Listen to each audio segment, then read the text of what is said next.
land, and the gathered waters he called seas. And God saw that it was good. Then God said, "Let the land produce vegetation, seed-bearing plants and trees on the land that bear fruit with seed in it according to their various kinds." And it was so.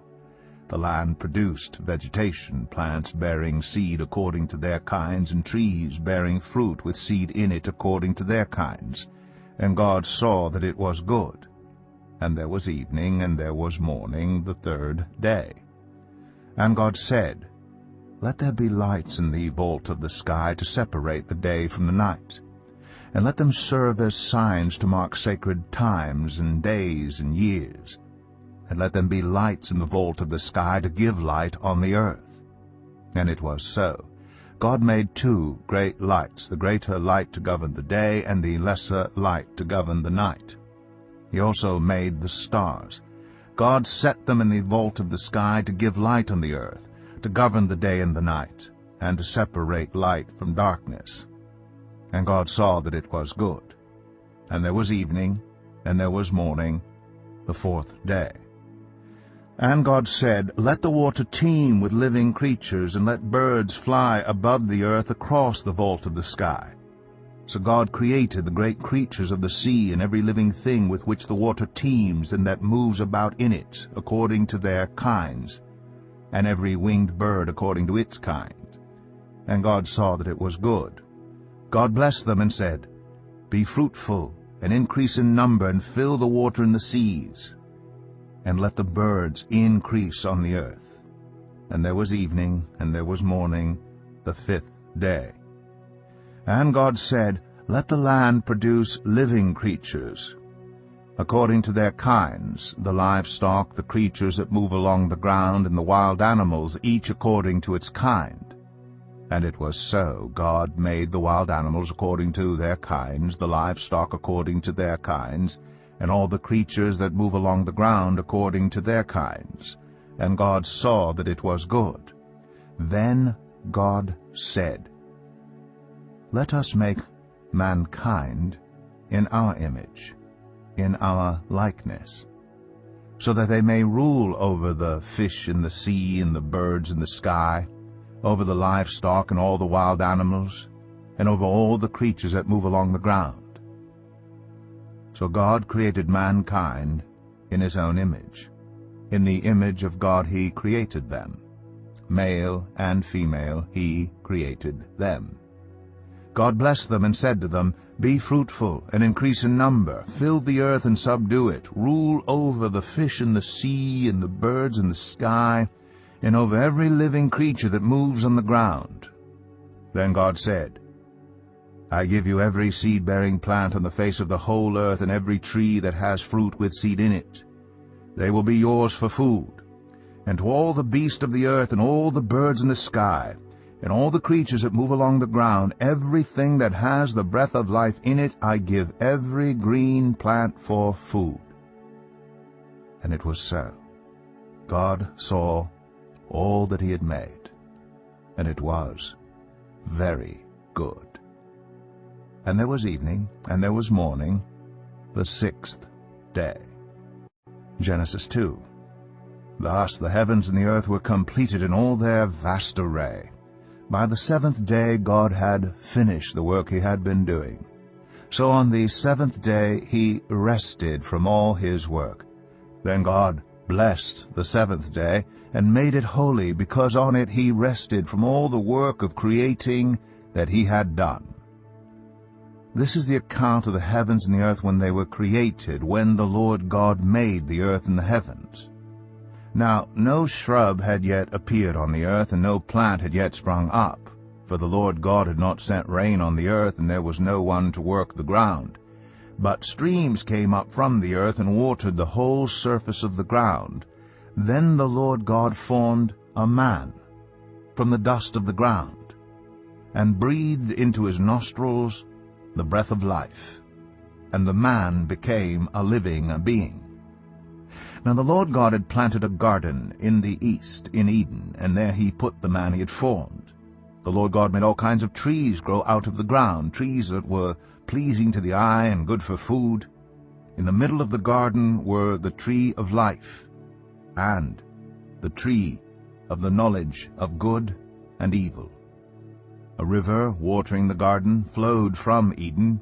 From there it was separated into 4 headwaters. The name of the first is the Pishon. It winds through the entire land of Havilah, where there is gold. The gold of that land is good. Aromatic resin and onyx are also there. The name of the second river is the Gihon. It winds through the entire land of Cush. The name of the third river is the Tigris. It runs along the east side of Asher. And the fourth river is the Euphrates.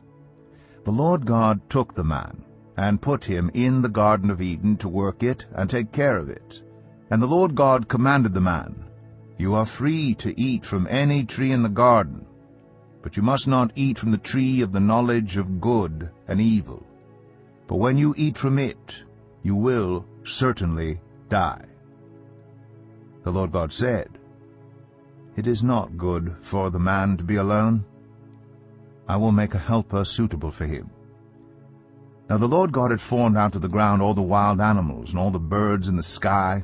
He brought them to the man to see what he would name them. And whatever the man called each living creature, that was its name. So the man gave names to all the livestock, the birds in the sky, and all the wild animals. But for Adam no suitable helper was found.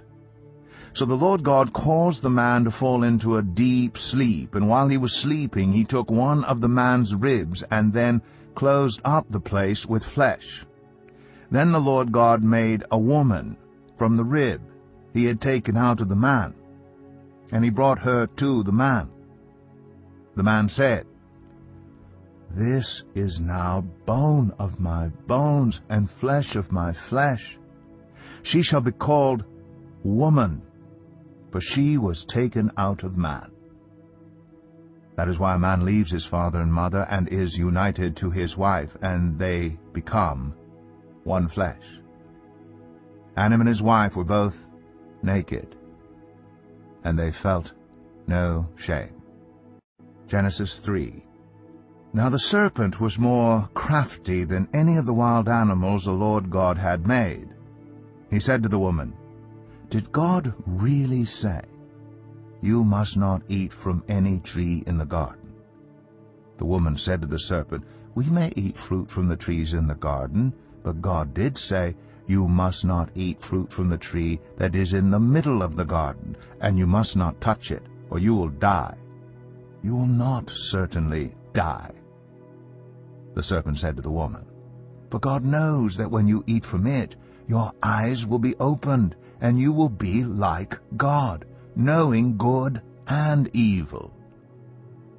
When the woman saw that the fruit of the tree was good for food, and pleasing to the eye, and also desirable for gaining wisdom, she took some and ate it. She also gave some to her husband who was with her, and he ate it. Then the eyes of both of them were opened, and they realized they were naked. So they sewed fig leaves together and made coverings for themselves.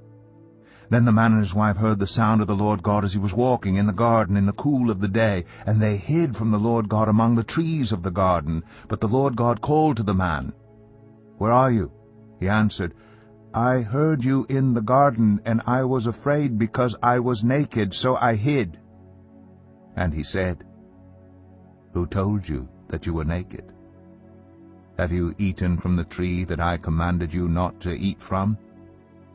The man said, "The woman you put here with me, she gave me some fruit from the tree, and I ate it." Then the Lord God said to the woman, "What is this you have done?" The woman said, "The serpent deceived me, and I ate." So the Lord God said to the serpent, "Because you have done this, cursed are you above all livestock and all wild animals. You will crawl on your belly, and you will eat dust all the days of your life.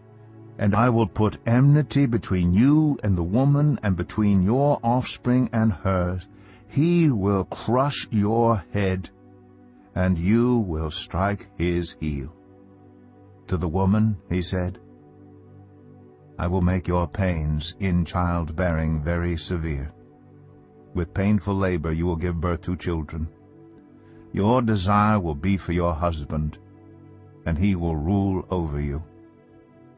To Adam he said, because you listened to your wife and ate fruit from the tree about which I commanded you, you must not eat from it. Cursed is the ground because of you. Through painful toil you will eat food from it all the days of your life. It will produce thorns and thistles for you, and you will eat the plants of the field. By the sweat of your brow you will eat your food until you return to the ground, since from it you were taken. For dust you are, and to dust you will return. Adam named his wife Eve, because she would become the mother of all the living. The Lord God made garments of skin for Adam and his wife, and clothed them. And the Lord God said, the man has now become like one of us, knowing good and evil. He must not be allowed to reach out his hand and take also from the tree of life and eat and live forever. So the Lord God banished him from the Garden of Eden to work the ground from which he had been taken. After he drove the man out, he placed on the east side of the Garden of Eden cherubim, and a flaming sword flashing back and forth to guard the way to the tree of life. Genesis 4. Adam made love to his wife Eve, and she became pregnant and gave birth to Cain. She said, with the help of the Lord I have brought forth a man. Later she gave birth to his brother Abel. Now Abel kept flocks, and Cain worked the soil. In the course of time, Cain brought some of the fruits of the soil as an offering to the Lord. And Abel also brought an offering, fat portions from some of the firstborn of his flock. The Lord looked with favor on Abel and his offering, but on Cain and his offering he did not look with favor. So Cain was very angry, and his face was downcast. Then the Lord said to Cain, why are you angry? Why is your face downcast? If you do what is right, will you not be accepted? But if you do not do what is right, sin is crouching at your door. It desires to have you, but you must rule over it. Now Cain said to his brother Abel, let's go out to the field. While they were in the field, Cain attacked his brother Abel and killed him. Then the Lord said to Cain, where is your brother Abel? I don't know, he replied. Am I my brother's keeper? The Lord said, what have you done? Listen, your brother's blood cries out to me from the ground. Now you are under a curse and driven from the ground, which opened its mouth to receive your brother's blood from your hand. When you work the ground, it will no longer yield its crops for you. You will be a restless wanderer on the earth. Cain said to the Lord, my punishment is more than I can bear. Today you are driving me from the land, and I will be hidden from your presence. I will be a restless wanderer on the earth, and whoever finds me will kill me. But the Lord said to him, not so. Anyone who kills Cain will suffer vengeance 7 times over. Then the Lord put a mark on Cain, so that no one who found him would kill him. So Cain went out from the Lord's presence and lived in the land of Nod, east of Eden. Cain made love to his wife, and she became pregnant and gave birth to Enoch. Cain was then building a city, and he named it after his son Enoch. To Enoch was born Irad, and Irad was the father of Mehujael, and Mehujael was the father of Methushael, and Methushael was the father of Lamech. Lamech married 2 women, one named Adah and the other Zillah. Adah gave birth to Jabal. He was the father of those who live in tents and raise livestock. His brother's name was Jubal. He was the father of all who play stringed instruments and pipes.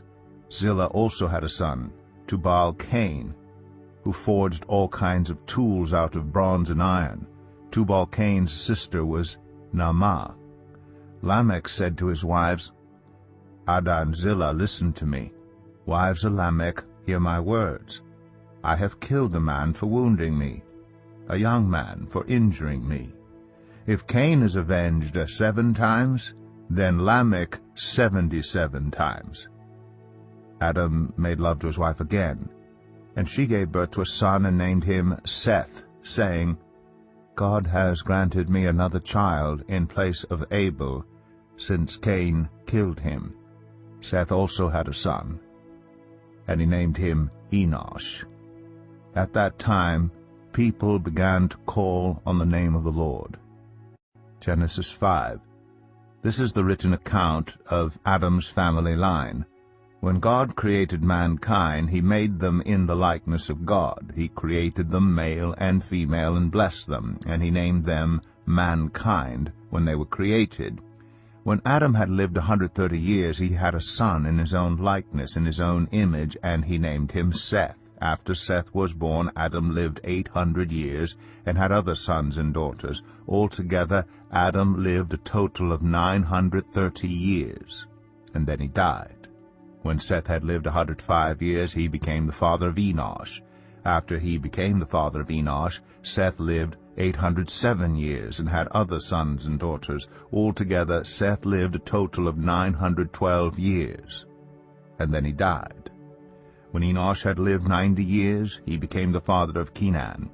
After he became the father of Kenan, Enosh lived 815 years and had other sons and daughters. Altogether, Enosh lived a total of 905 years, and then he died. When Kenan had lived 70 years, he became the father of Mahalalel. After he became the father of Mahalalel, Kenan lived 840 years and had other sons and daughters. Altogether, Kenan lived a total of 910 years, and then he died. When Mahalalel had lived 65 years, he became the father of Jared. After he became the father of Jared, Mahalalel lived 830 years and had other sons and daughters. Altogether, Mahalalel lived a total of 895 years, and then he died. When Jared had lived 162 years, he became the father of Enoch. After he became the father of Enoch, Jared lived 800 years and had other sons and daughters. Altogether, Jared lived a total of 962 years, and then he died.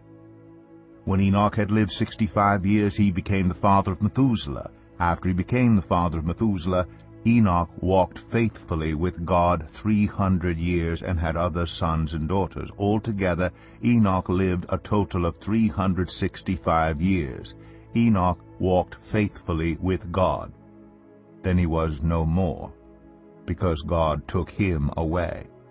When Methuselah had lived 187 years, he became the father of Lamech. After he became the father of Lamech, Methuselah lived 782 years and had other sons and daughters. Altogether, Methuselah lived a total of 969 years, and then he died.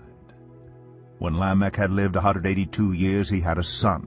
He named him Noah, and said, He will comfort us in the labor and painful toil of our hands caused by the ground the Lord has cursed.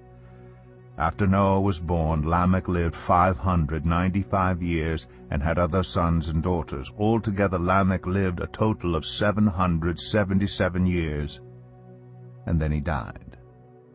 After Noah was 500 years old, he became the father of Shem, Ham, and Japheth. Genesis 6.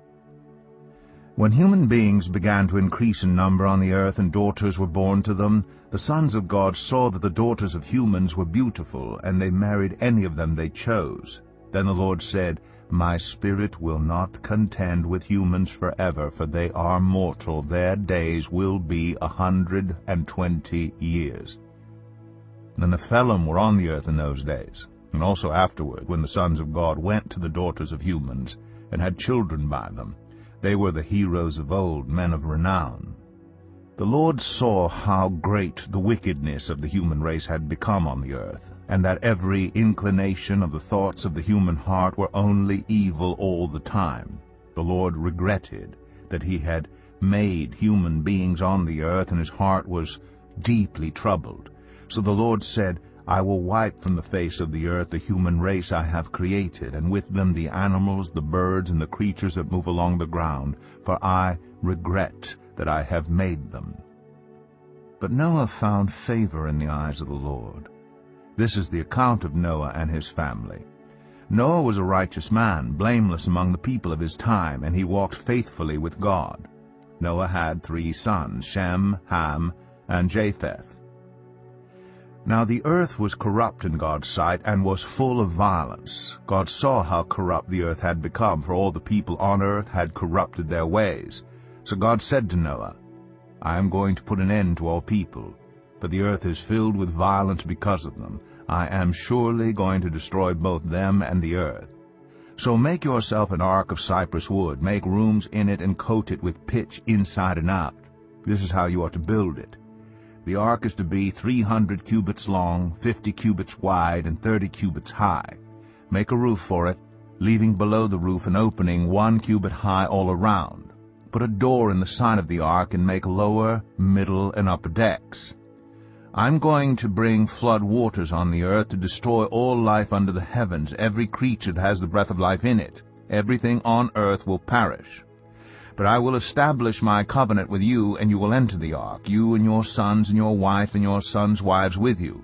You are to bring into the ark 2 of all living creatures, male and female, to keep them alive with you. 2 of every kind of bird, of every kind of animal, and of every kind of creature that moves along the ground will come to you to be kept alive. You are to take every kind of food that is to be eaten and store it away as food for you and for them. Noah did everything just as God commanded him. Genesis 7. The Lord then said to Noah, Go into the ark, you and your whole family, because I have found you righteous in this generation. Take with you 7 pairs of every kind of clean animal, a male and its mate, and 1 pair of every kind of unclean animal, a male and its mate, and also 7 pairs of every kind of bird, male and female, to keep their various kinds alive throughout the earth. 7 days from now I will send rain on the earth for 40 days and 40 nights, and I will wipe from the face of the earth every living creature I have made. And Noah did all that the Lord commanded him. Noah was 600 years old when the flood waters came on the earth. And Noah and his sons and his wife and his sons' wives entered the ark to escape the waters of the flood.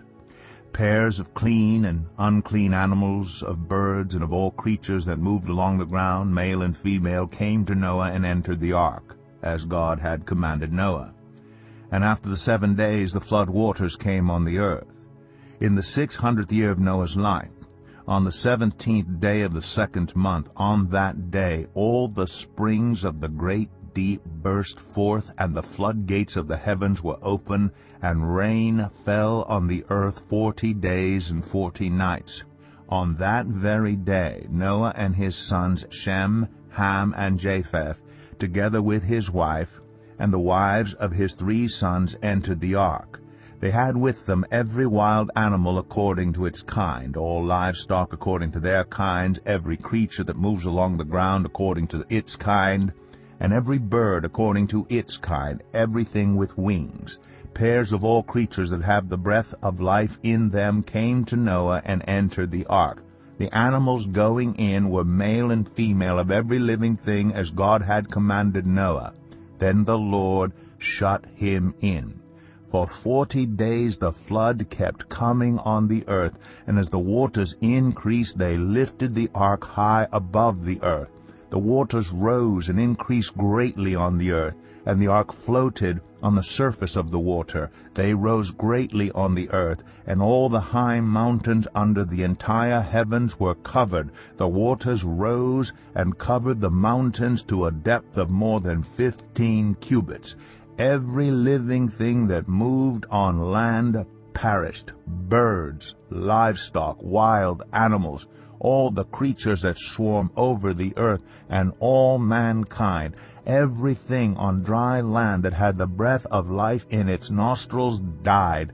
Every living thing on the face of the earth was wiped out, people and animals, and the creatures that move along the ground, and the birds were wiped from the earth. Only Noah was left, and those with him in the ark. The waters flooded the earth for 150 days. Genesis 8. But God remembered Noah and all the wild animals and the livestock that were with him in the ark. And he sent a wind over the earth, and the waters receded. Now the springs of the deep and the floodgates of the heavens had been closed, and the rain had stopped falling from the sky. The water receded steadily from the earth. At the end of the 150 days the water had gone down, and on the 17th day of the 7th month the ark came to rest on the mountains of Ararat. The waters continued to recede until the 10th month, and on the 1st day of the 10th month the tops of the mountains became visible. After 40 days Noah opened a window he had made in the ark and sent out a raven, and it kept flying back and forth until the water had dried up from the earth. Then he sent out a dove to see if the water had receded from the surface of the ground. But the dove could find nowhere to perch, because there was water over all the surface of the earth. So it returned to Noah in the ark. He reached out his hand and took the dove and brought it back to himself in the ark. He waited 7 more days and again sent out the dove from the ark. When the dove returned to him in the evening, there in its beak was a freshly plucked olive leaf. Then Noah knew that the water had receded from the earth. He waited 7 more days and sent the dove out again, but this time it did not return to him. By the 1st day of the 1st month of Noah's 601st year, the water had dried up from the earth. Noah then removed the covering from the ark and saw that the surface of the ground was dry. By the 27th day of the 2nd month the earth was completely dry.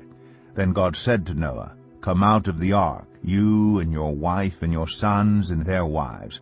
Bring out every kind of living creature that is with you, the birds, the animals, and all the creatures that move along the ground, so they can multiply on the earth and be fruitful and increase in number on it."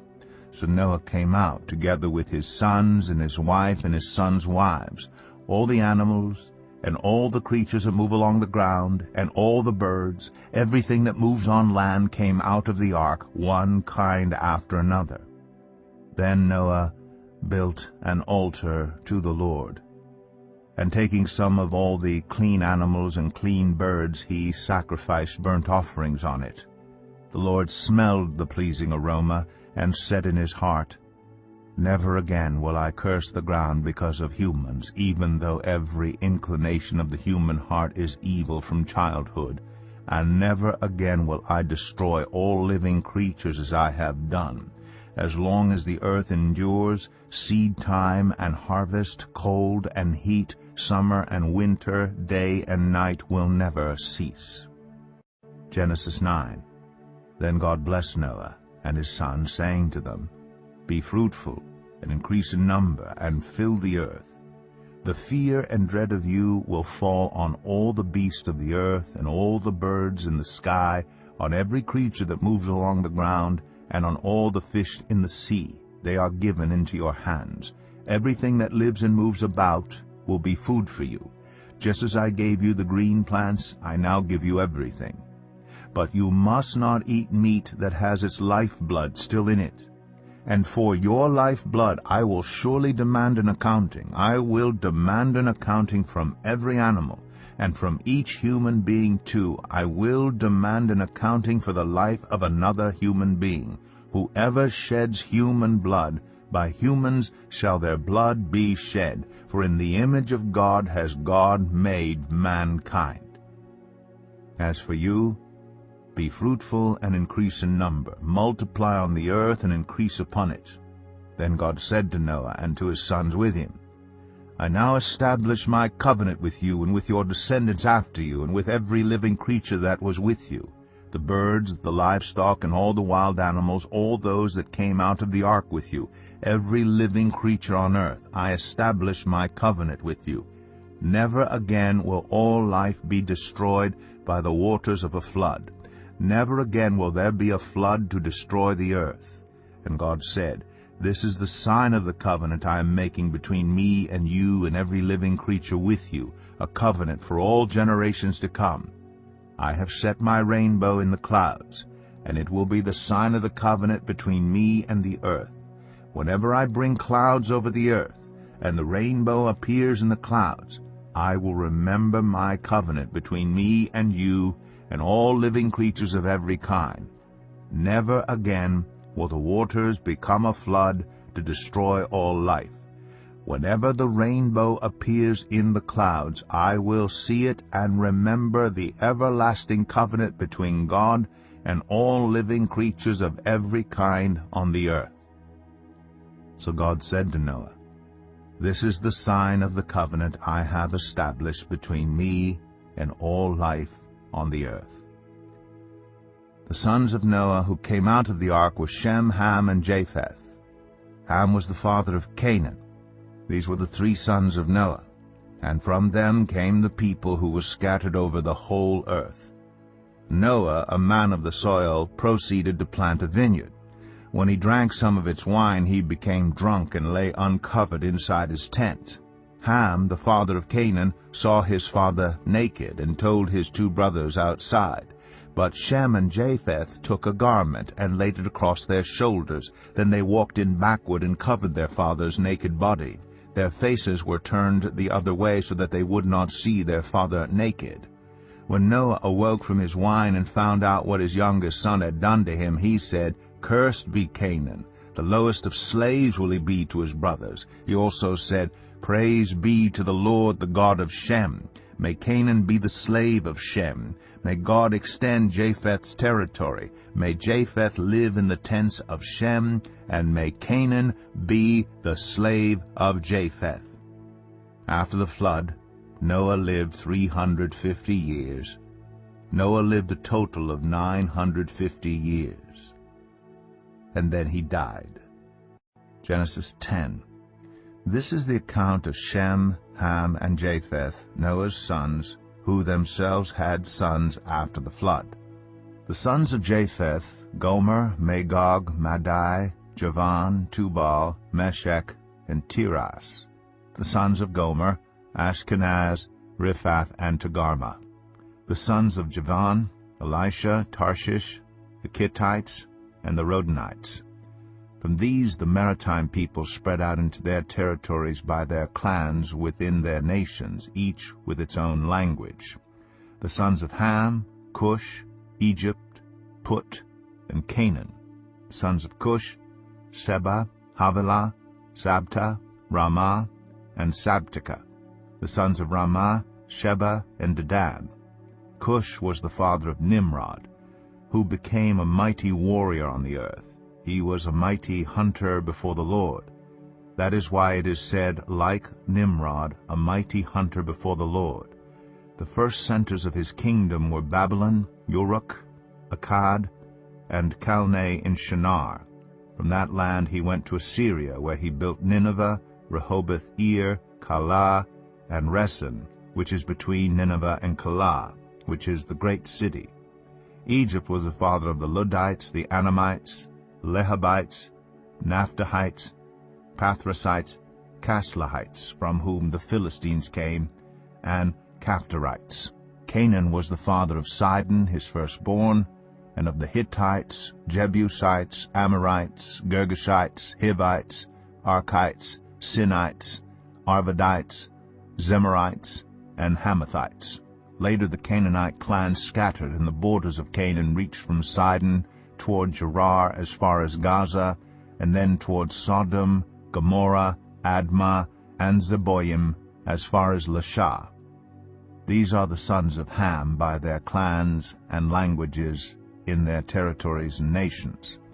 Sons were also born to Shem, whose older brother was Japheth. Shem was the ancestor of all the sons of Eber. The sons of Shem: Elam, Ashur, Arphaxad, Lud, and Aram. The sons of Aram: Uz, Hul, Gether, and Meshech. Arphaxad was the father of Shelah, and Shelah the father of Eber. 2 sons were born to Eber. 1 was named Peleg, because in his time the earth was divided, His brother was named Joktan. Joktan was the father of Almadad, Shalef, Hazarmaveth, Jerah, Adoram, Uzal, Dikla, Obal, Abimael, Sheba, Ophir, Havilah, and Jobab. All these were sons of Joktan. The region where they lived stretched from Mesha towards Saphar, in the eastern hill country. These are the sons of Shem by their clans and languages in their territories and nations. These are the clans of Noah's sons, according to their lines of descent within their nations. From these the nations spread out over the earth after the flood. Genesis 11. Now the whole world had one language and a common speech. As people moved eastward, they found a plain in Shinar and settled there. They said to each other, "Come, let's make bricks and bake them thoroughly." They used brick instead of stone and tar for mortar. Then they said, "Come, let us build ourselves a city with a tower that reaches to the heavens, so that we may make a name for ourselves. Otherwise we will be scattered over the face of the whole earth." But the Lord came down to see the city and the tower the people were building. The Lord said, "If as one people speaking the same language they have begun to do this, then nothing they plan to do will be impossible for them. Come, let us go down and confuse their language so they will not understand each other."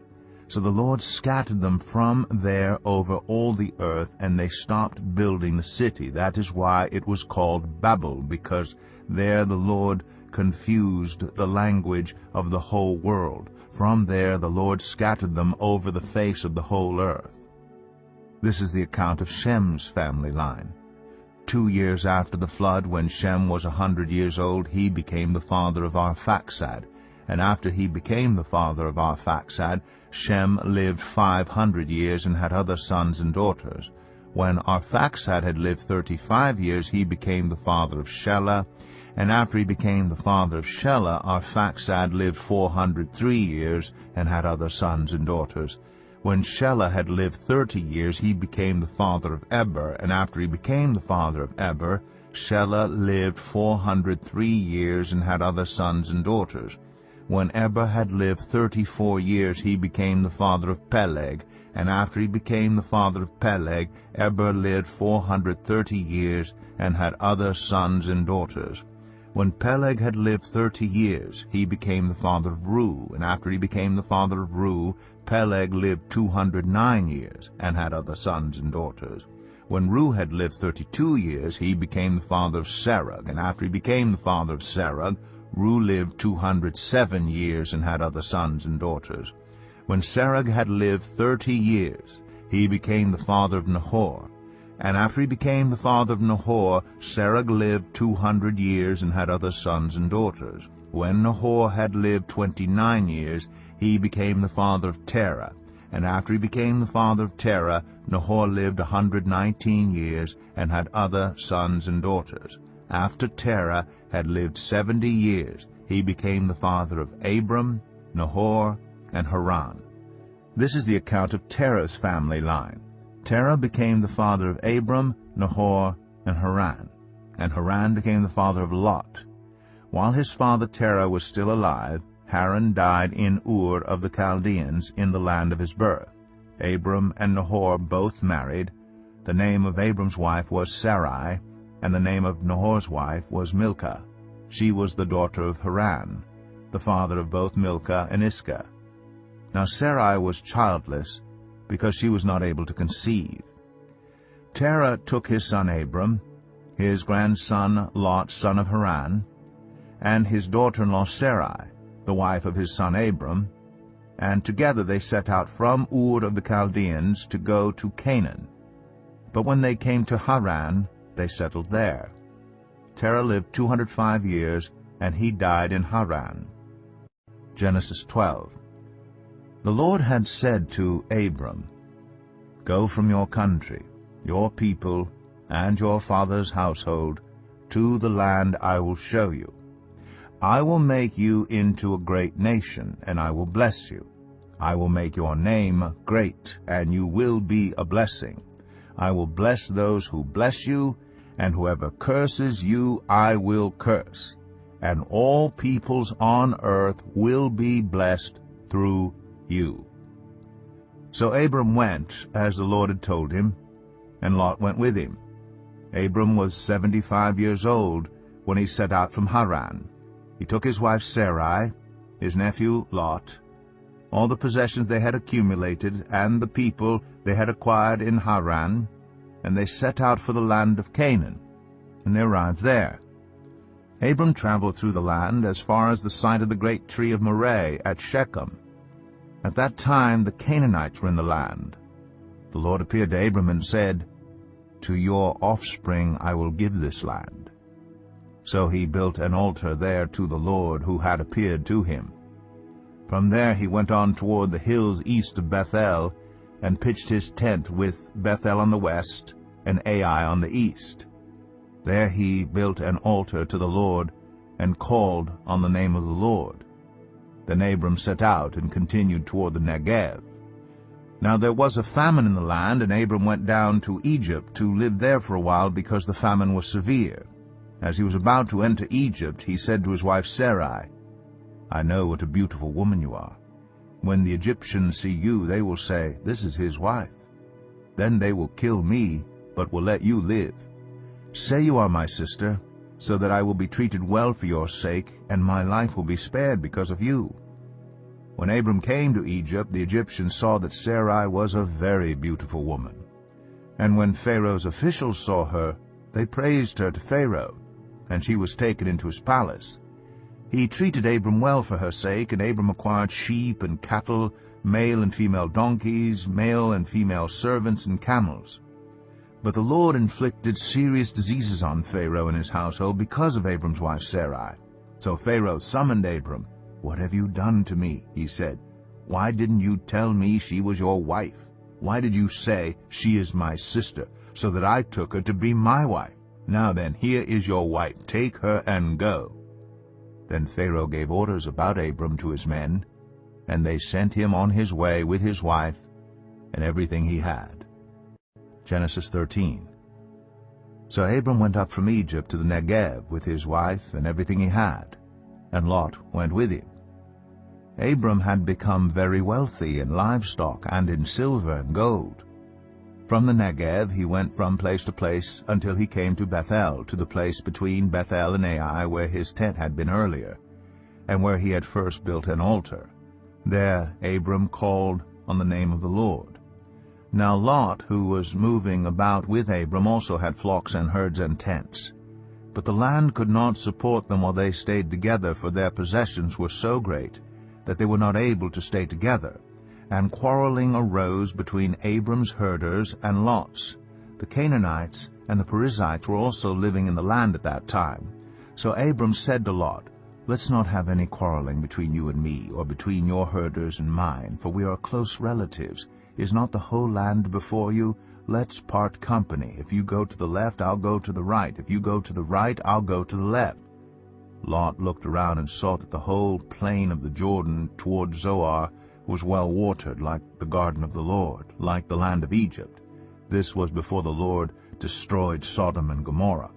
So Lot chose for himself the whole plain of the Jordan and set out toward the east. The two men parted company. Abram lived in the land of Canaan, while Lot lived among the cities of the plain, and pitched his tents near Sodom.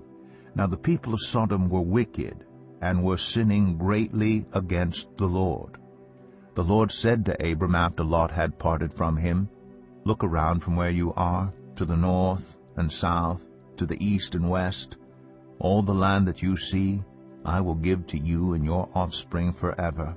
I will make your offspring like the dust of the earth, so that if anyone could count the dust, then your offspring could be counted. Go, walk through the length and breadth of the land, for I am giving it to you." So Abram went to live near the great trees of Mamre at Hebron, where he pitched his tents. There he built an altar to the Lord. Genesis 14. At the time when Amraphel was king of Shinar, Arioch king of Elasar, Chedorlaomer king of Elam, and Tidal king of Goyim, these kings went to war against Bera king of Sodom, Birsha king of Gomorrah, Shinab king of Admah, Shemaber, king of Zeboim, and the king of Bela, that is, Zoar. All these latter kings joined forces in the valley of Siddim, that is, the Dead Sea Valley. For 12 years they had been subject to Chedorlaomer, but in the 13th year they rebelled. In the 14th year, Chedorlaomer and the kings allied with him went out and defeated the Rephaites in Ashtoreth Karnaim, the Zerzites in Ham, the Emites in Shaveh Kiriathaim, and the Horites in the hill country of Seir, as far as El Paran near the desert. Then they turned back and went to En-Mishpat, that is Kadesh, and they conquered the whole territory of the Amalekites as well as the Amorites who were living in Hazazon Tamar.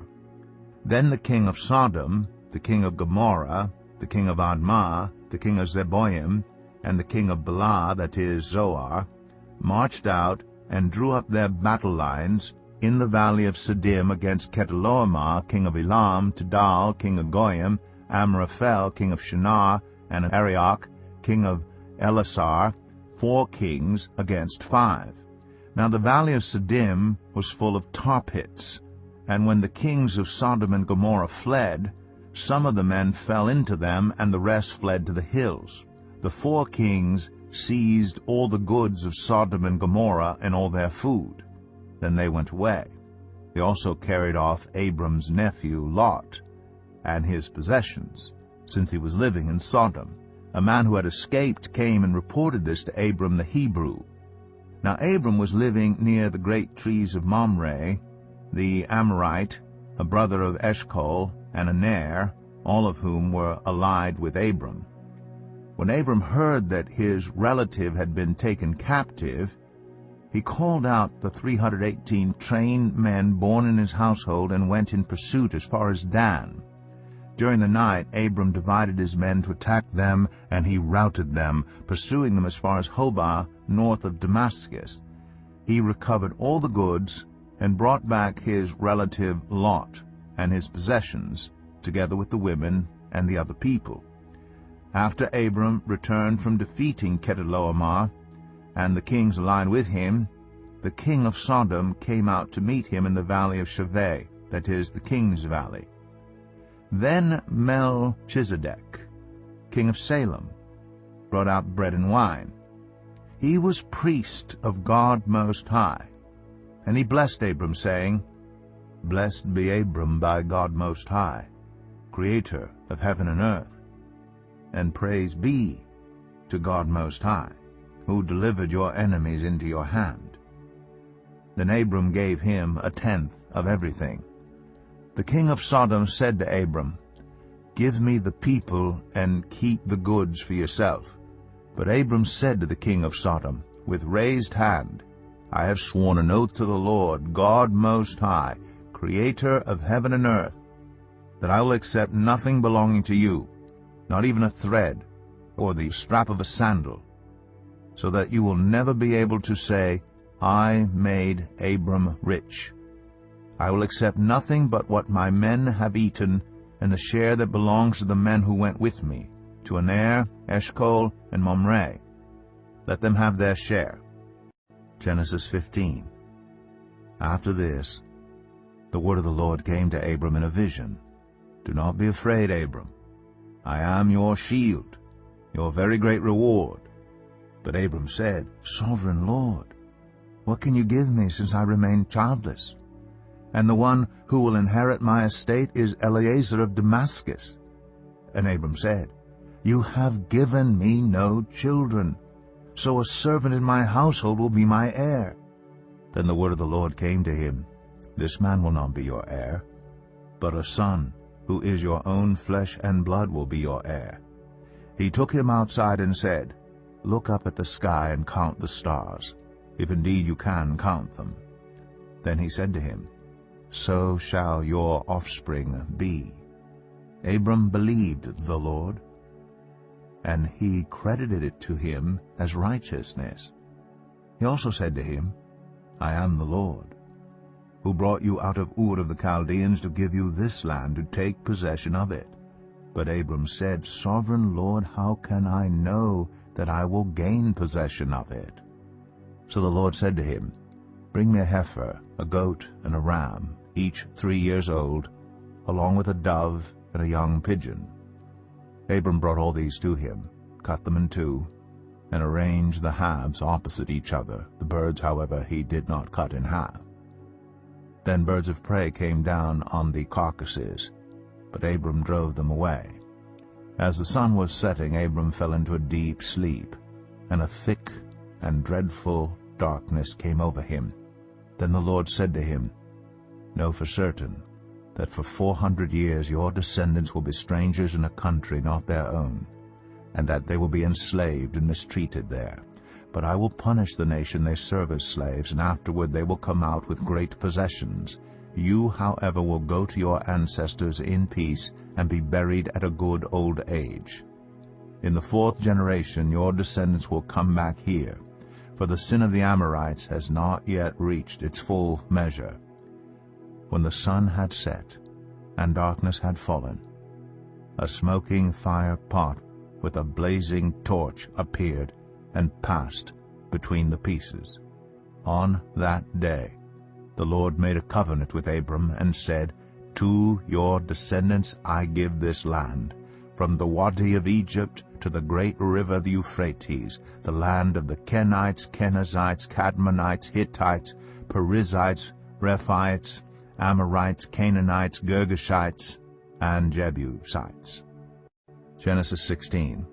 Now Sarai, Abram's wife, had borne him no children, but she had an Egyptian slave named Hagar. So she said to Abram, "The Lord has kept me from having children.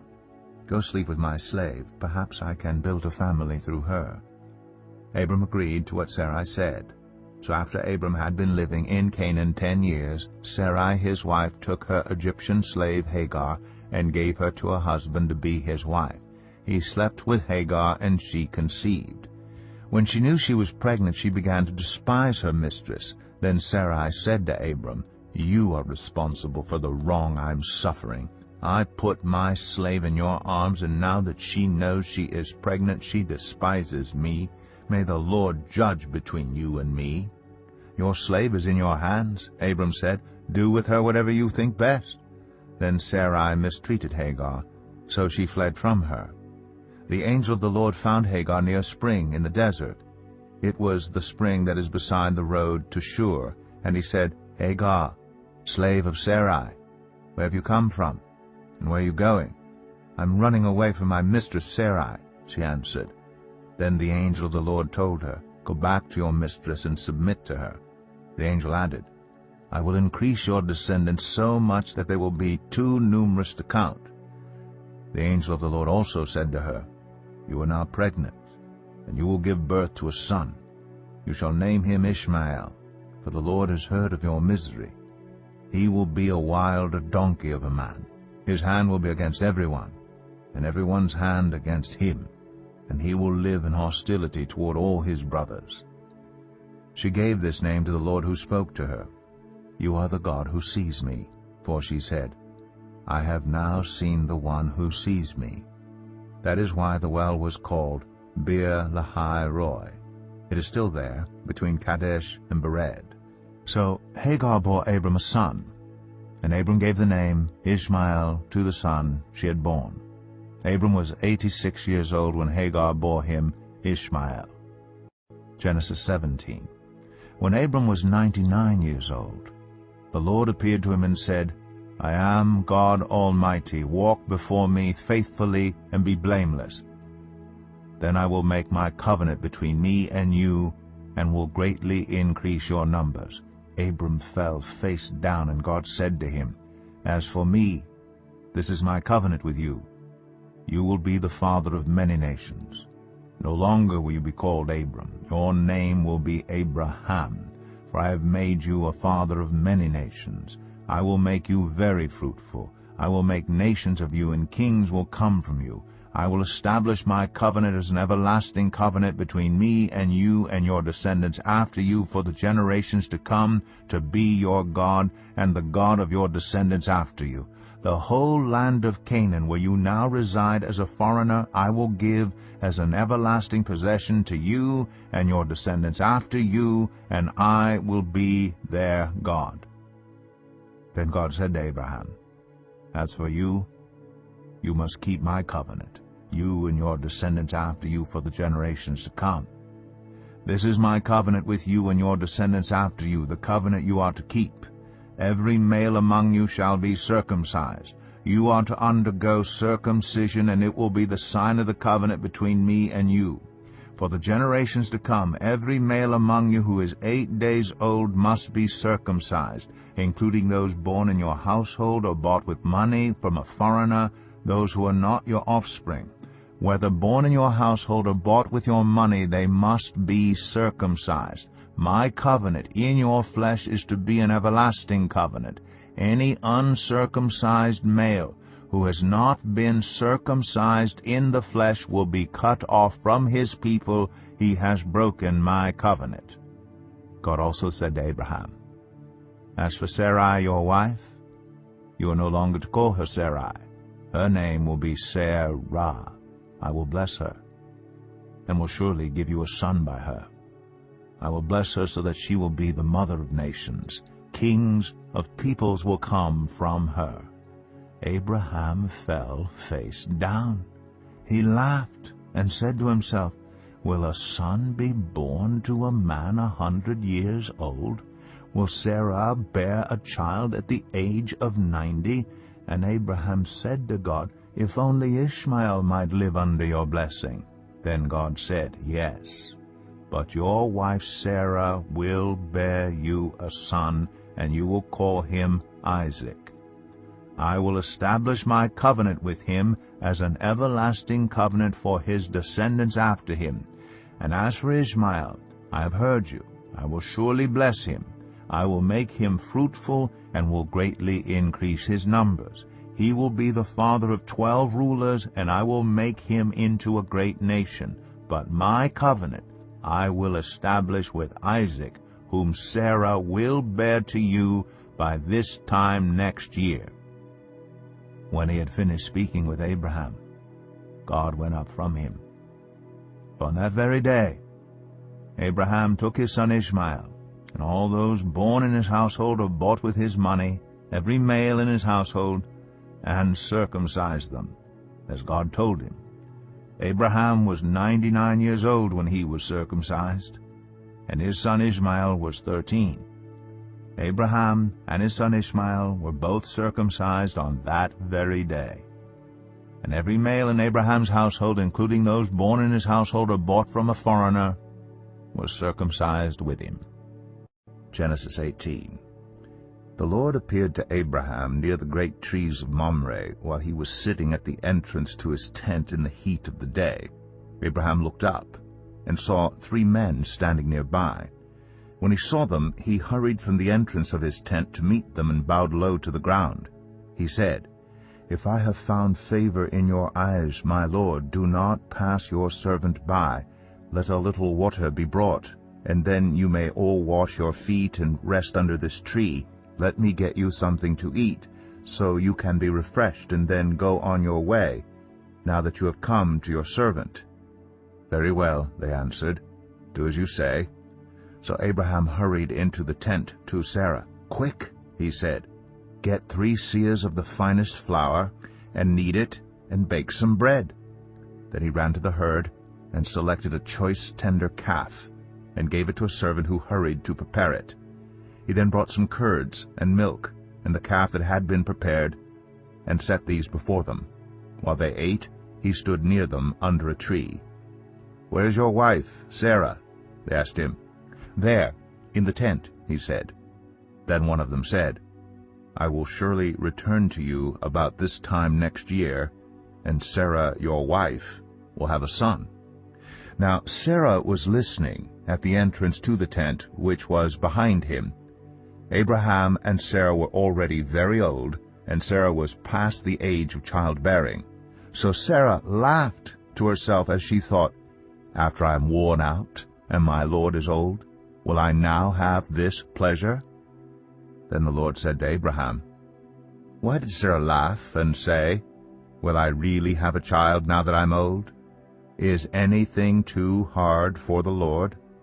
I will return to you at the appointed time next year, and Sarah will have a son." Sarah was afraid, so she lied and said, "I did not laugh." But he said, "Yes, you did laugh." When the men got up to leave, they looked down toward Sodom, and Abraham walked along with them to see them on their way. Then the Lord said, "Shall I hide from Abraham what I am about to do? Abraham will surely become a great and powerful nation, and all nations on earth will be blessed through him. For I have chosen him so that he will direct his children and his household after him to keep the way of the Lord by doing what is right and just, so that the Lord will bring about for Abraham what he has promised him." Then the Lord said, "The outcry against Sodom and Gomorrah is so great, and their sin so grievous, that I will go down and see if what they have done is as bad as the outcry that has reached me. If not, I will know." The men turned away and went toward Sodom, but Abraham remained standing before the Lord. Then Abraham approached him and said, "Will you sweep away the righteous with the wicked? What if there are 50 righteous people in the city? Will you really sweep it away and not spare the place for the sake of the 50 righteous people in it? Far be it from you to do such a thing, to kill the righteous with the wicked, treating the righteous and the wicked alike. Far be it from you. Will not the judge of all the earth do right?" The Lord said, "If I find 50 righteous people in the city of Sodom, I will spare the whole place for their sake." Then Abraham spoke up again, "Now that I have been so bold as to speak to the Lord, though I am nothing but dust and ashes, what if the number of the righteous is 5 less than 50? Will you destroy the whole city for lack of 5 people? If I find 45 there," he said, "I will not destroy it." Once again he spoke to him, "What if only 40 are found there?" He said, "For the sake of 40 I will not do it." Then he said, "May the Lord not be angry, but let me speak. What if only 30 can be found there?" He answered, "I will not do it if I find 30 there." Abraham said, "Now that I've been so bold as to speak to the Lord, what if only 20 can be found there?" He said, "For the sake of 20 I will not destroy it."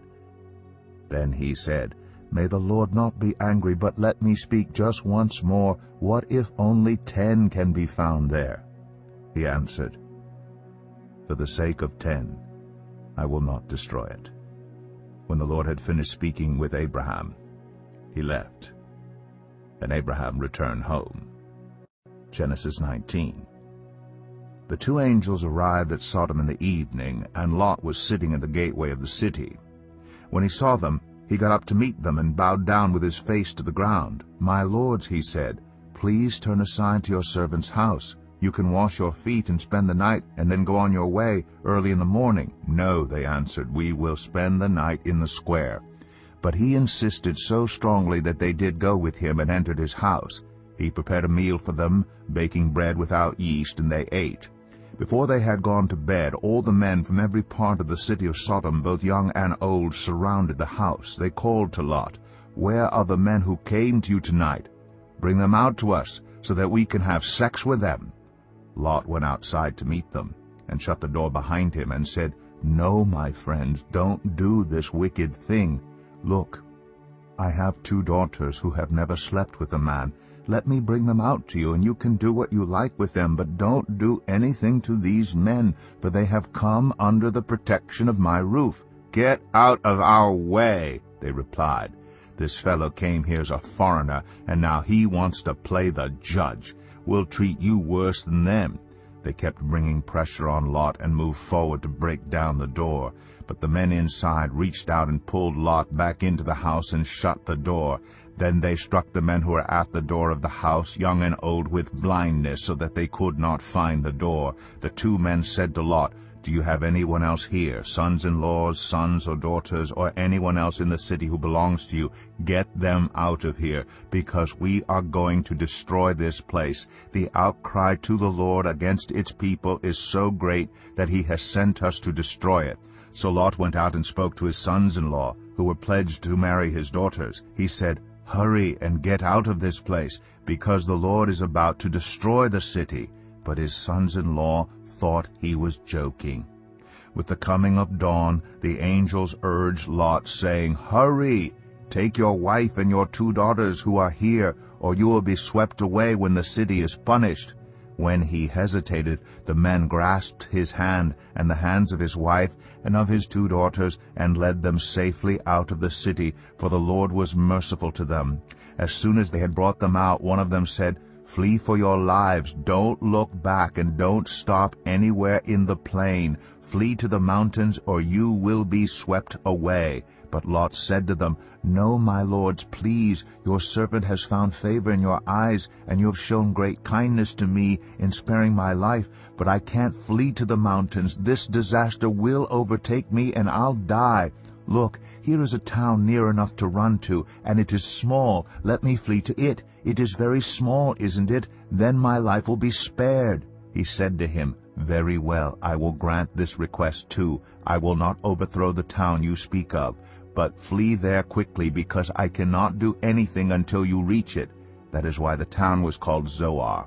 By the time Lot reached Zoar, the sun had risen over the land. Then the Lord rained down burning sulfur on Sodom and Gomorrah from the Lord out of the heavens.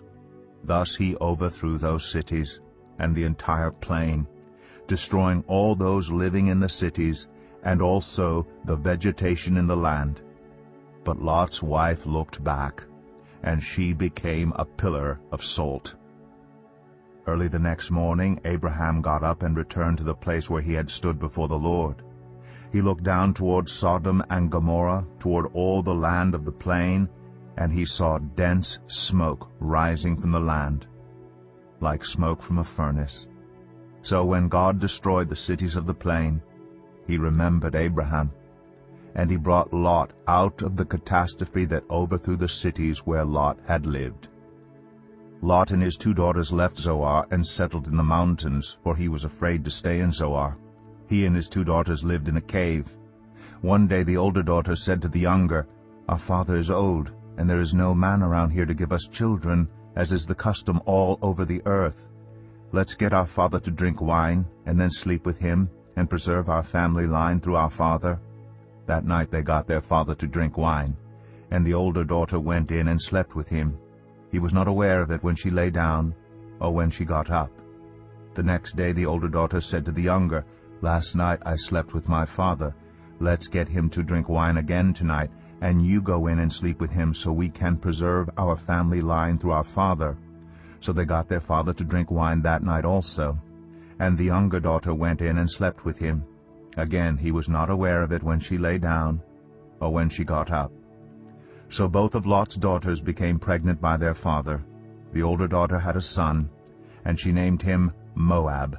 He is the father of the Moabites of today. The younger daughter also had a son, and she named him Ben-Ami. He is the father of the Ammonites of today. Genesis 20.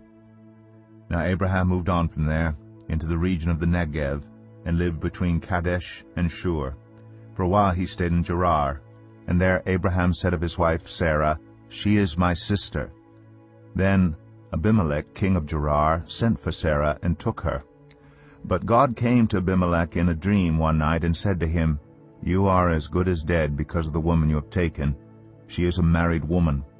Now Abimelech had not gone near her, so he said, "Lord, will you destroy an innocent nation? Did he not say to me, 'She is my sister'?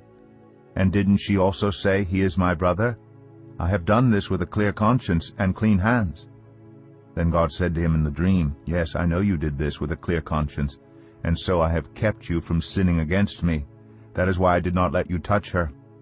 Now return the man's wife, for he is a prophet, and he will pray for you, and you will live." But if you do not return her, you may be sure that you and all who belong to you will die." Early the next morning Abimelech summoned all his officials, and when he told them all that had happened, they were very much afraid. Then Abimelech called Abraham in and said, "What have you done to us? How have I wronged you that you have brought such great guilt upon me and my kingdom? You have done things to me that should never be done." And Abimelech asked Abraham, "What was your reason for doing this?" Abraham replied, "I said to myself, there is surely no fear of God in this place, and they will kill me because of my wife. Besides, she really is my sister, the daughter of my father, though not of my mother, and she became my wife. And when God had me wander from my father's household, I said to her, 'This is how you can show your love to me. Everywhere we go, say of me, he is my brother.' Then Abimelech brought sheep and cattle, and male and female slaves, and gave them to Abraham, and he returned Sarah his wife to him. And Abimelech said, 'My land is before you, live wherever you like.' To Sarah he said, 'I am giving your brother 1,000 shekels of silver. This is to cover the offense against you before all who are with you. You are completely vindicated.' Then Abraham prayed to God, and God healed Abimelech his wife, and his female slaves, so they could have children again. For the Lord had kept all the women in Abimelech's household from conceiving because of Abraham's wife Sarah." Genesis 21. Now the Lord was gracious to Sarah, as he had said. And the Lord did for Sarah what he had promised. Sarah became pregnant and bore a son to Abraham in his old age, at the very time God had promised him. Abraham gave the name Isaac to the son Sarah bore him. When his son Isaac was 8 days old, Abraham circumcised him as God commanded him. Abraham was 100 years old when his son Isaac was born to him. Sarah said, "God has brought me laughter, and everyone who hears about this will laugh with me." And she added, "Who would have said to Abraham that Sarah would nurse children? Yet I have borne him a son in his old age." The child grew and was weaned. And on the day Isaac was weaned, Abraham held a great feast. But Sarah saw that the son whom Hagar the Egyptian had borne to Abraham was mocking, and she said to Abraham, "Get rid of that slave woman and her son, for that woman's son will never share in the inheritance with my son Isaac." The matter distressed Abraham greatly, because it concerned his son. But God said to him, "Do not be so distressed about the boy and your slave woman. Listen to whatever Sarah tells you, because it is through Isaac that your offspring will be reckoned. I will make the son of the slave into a nation also, because he is your offspring." Early the next morning Abraham took some food and a skin of water and gave them to Hagar. He set them on her shoulders and then sent her off with the boy. She went on her way and wandered in the desert of Beersheba. When the water in the skin was gone, she put the boy under one of the bushes. Then she went off and sat down about a bowshot away, for she thought, "I cannot watch the boy die." And as she sat there, she began to sob. God heard the boy crying, and the angel of God called to Hagar from heaven and said to her, "What is the matter, Hagar? Do not be afraid. God has heard the boy crying as he lies there. Lift the boy up and take him by the hand, for I will make him into a great nation." Then God opened her eyes, and she saw a well of water. So she went and filled the skin with water, and gave the boy a drink. God was with the boy as he grew up. He lived in the desert and became an archer. While he was living in the desert of Paran, his mother got a wife for him from Egypt. At that time Abimelech and Phicol, the commander of his forces, said to Abraham, "God is with you in everything you do. Now swear to me here before God that you will not deal falsely with me or my children or my descendants. Show to me in the country where you now reside as a foreigner the same kindness I have shown to you." Abraham said, "I swear it." Then Abraham complained to Abimelech about a well of water that Abimelech's servants had seized. But Abimelech said, "I don't know who has done this. You did not tell me, and I heard about it only today." So Abraham brought sheep and cattle and gave them to Abimelech, And the two men made a treaty. Abraham set apart 7 ewe lambs from the flock. And Abimelech asked Abraham, "What is the meaning of these 7 ewe lambs you have set apart by themselves?" He replied, "Accept these 7 lambs from my hand as a witness that I dug this well." So that place was called Beersheba, because the 2 men swore an oath there. After the treaty had been made at Beersheba, Abimelech and Phicol, the commander of his forces, returned to the land of the Philistines. Abraham planted a tamarisk tree in Beersheba, and there he called on the name of the Lord, the eternal God. And Abraham stayed in the land of the Philistines for a long time. Genesis 22. Some time later, God tested Abraham. He said to him, "Abraham." "Here I am," he replied. Then God said, "Take your son, your only son, whom you love, Isaac, and go to the region of Moriah. Sacrifice him there as a burnt offering on a mountain I will show you." Early the next morning Abraham got up and loaded his donkey.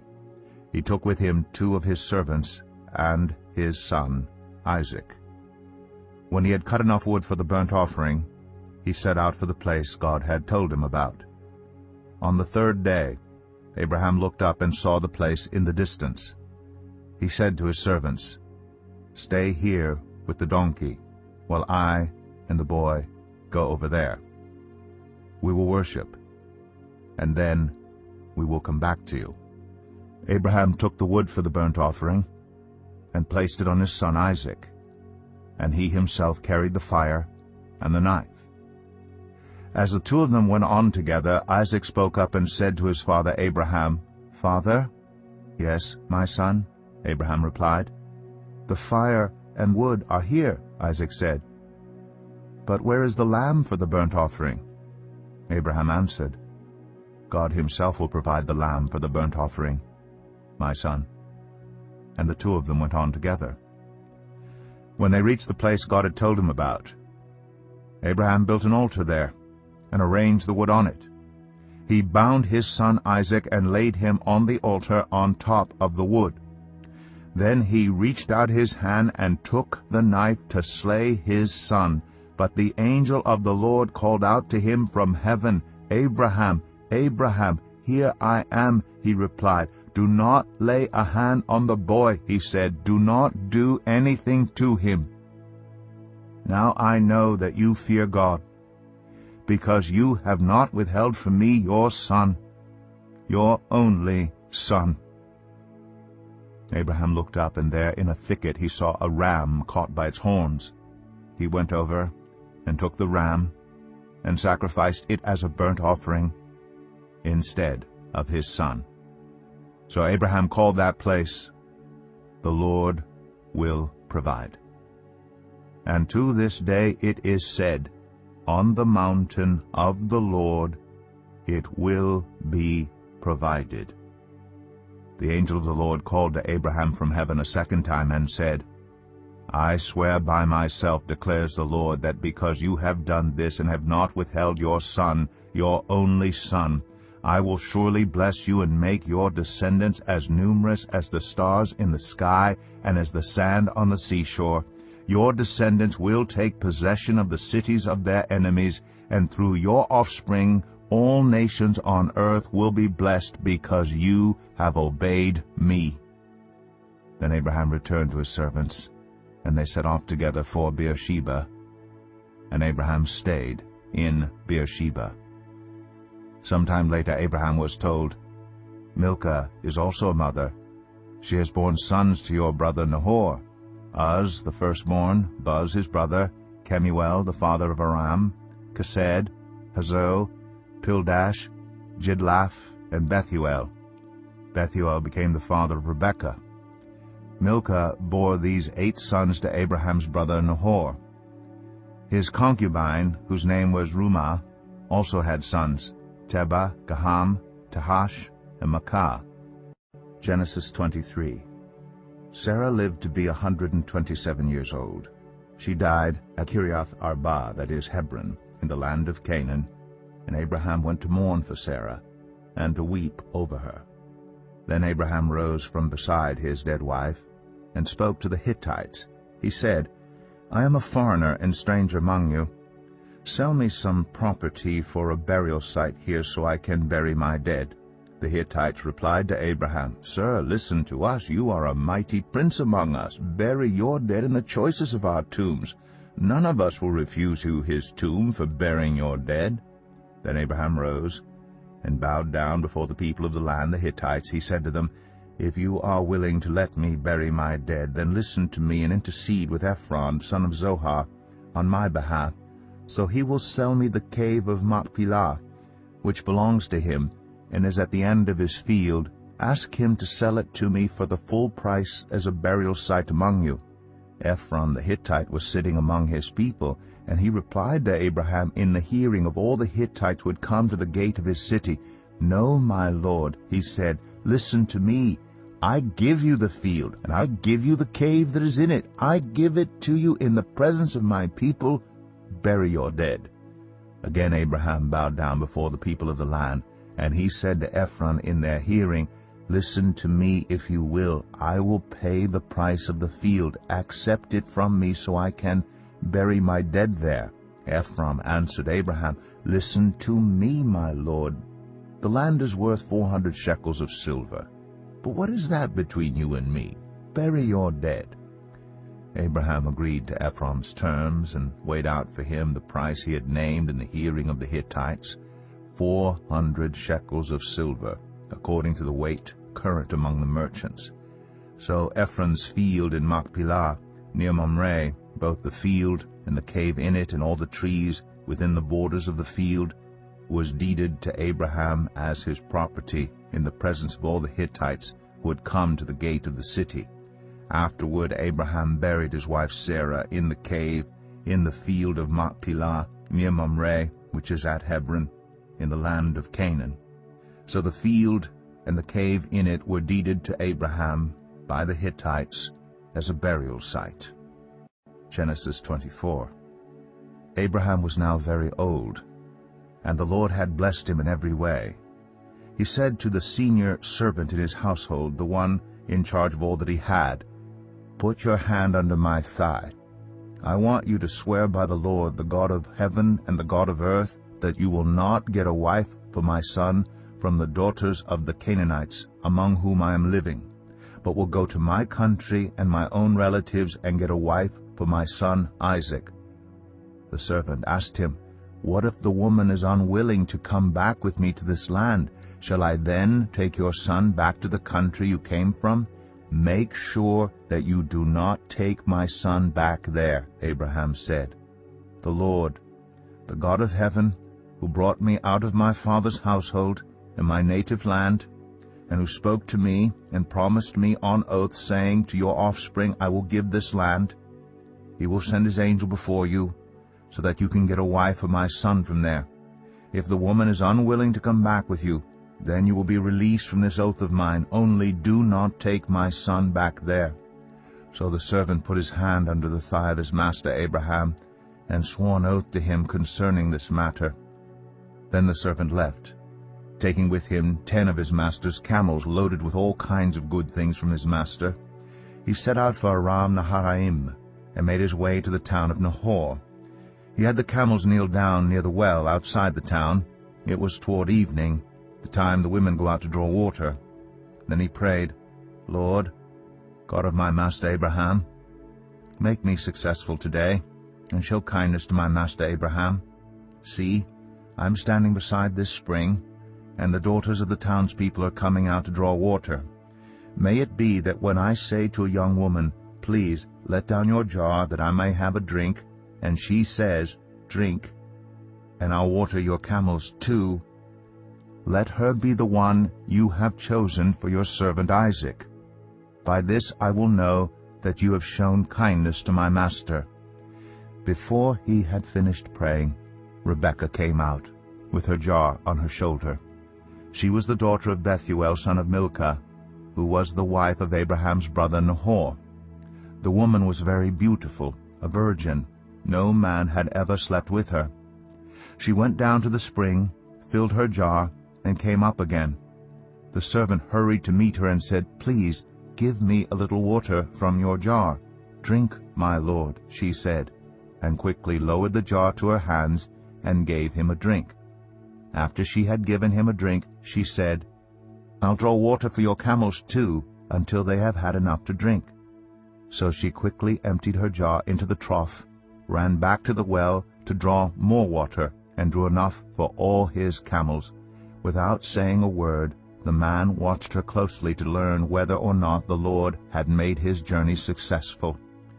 When the camels had finished drinking, the man took out a gold nose ring weighing a beka, and 2 gold bracelets weighing 10 shekels. Then he asked, "Whose daughter are you? Please tell me, is there room in your father's house for us to spend the night?" She answered him, "I am the daughter of Bethuel, the son that Milcah bore to Nahor." And she added, "We have plenty of straw and fodder, as well as room for you to spend the night." Then the man bowed down and worshipped the Lord, saying, "Praise be to the Lord, the God of my master Abraham, who has not abandoned his kindness and faithfulness to my master. As for me, the Lord has led me on the journey to the house of my master's relatives." The young woman ran and told her mother's household about these things. Now Rebekah had a brother named Laban, and he hurried out to the man at the spring. As soon as he had seen the nose ring and the bracelets on his sister's arms, and had heard Rebekah tell what the man said to her, he went out to the man and found him standing by the camels near the spring. "Come, you who are blessed by the Lord," he said. "Why are you standing out here? I have prepared the house and a place for the camels." So the man went to the house, and the camels were unloaded. Straw and fodder were brought for the camels, and water for him and his men to wash their feet. Then food was set before him, but he said, "I will not eat until I have told you what I have to say." "Then tell us," Laban said. So he said, "I am Abraham's servant. The Lord has blessed my master abundantly, and he has become wealthy. He has given him sheep and cattle, silver and gold, male and female servants, and camels and donkeys. My master's wife Sarah has borne him a son in her old age, and he has given him everything he owns. And my master made me swear an oath and said, 'You must not get a wife for my son from the daughters of the Canaanites in whose land I live, but go to my father's family, into my own clan, and get a wife for my son.' Then I asked my master, 'What if the woman will not come back with me?' He replied, 'The Lord, before whom I have walked faithfully, will send his angel with you and make your journey a success, so that you can get a wife for my son from my own clan and from my father's family.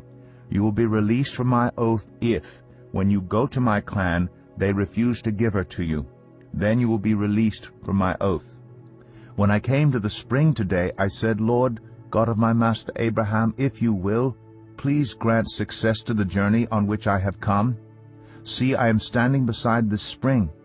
If a young woman comes out to draw water, and I say to her, "Please let me drink a little water from your jar," and if she says to me, "Drink, and I'll draw water for your camels too," let her be the one the Lord has chosen for my master's son." Before I finished praying in my heart, Rebekah came out with her jar on her shoulder.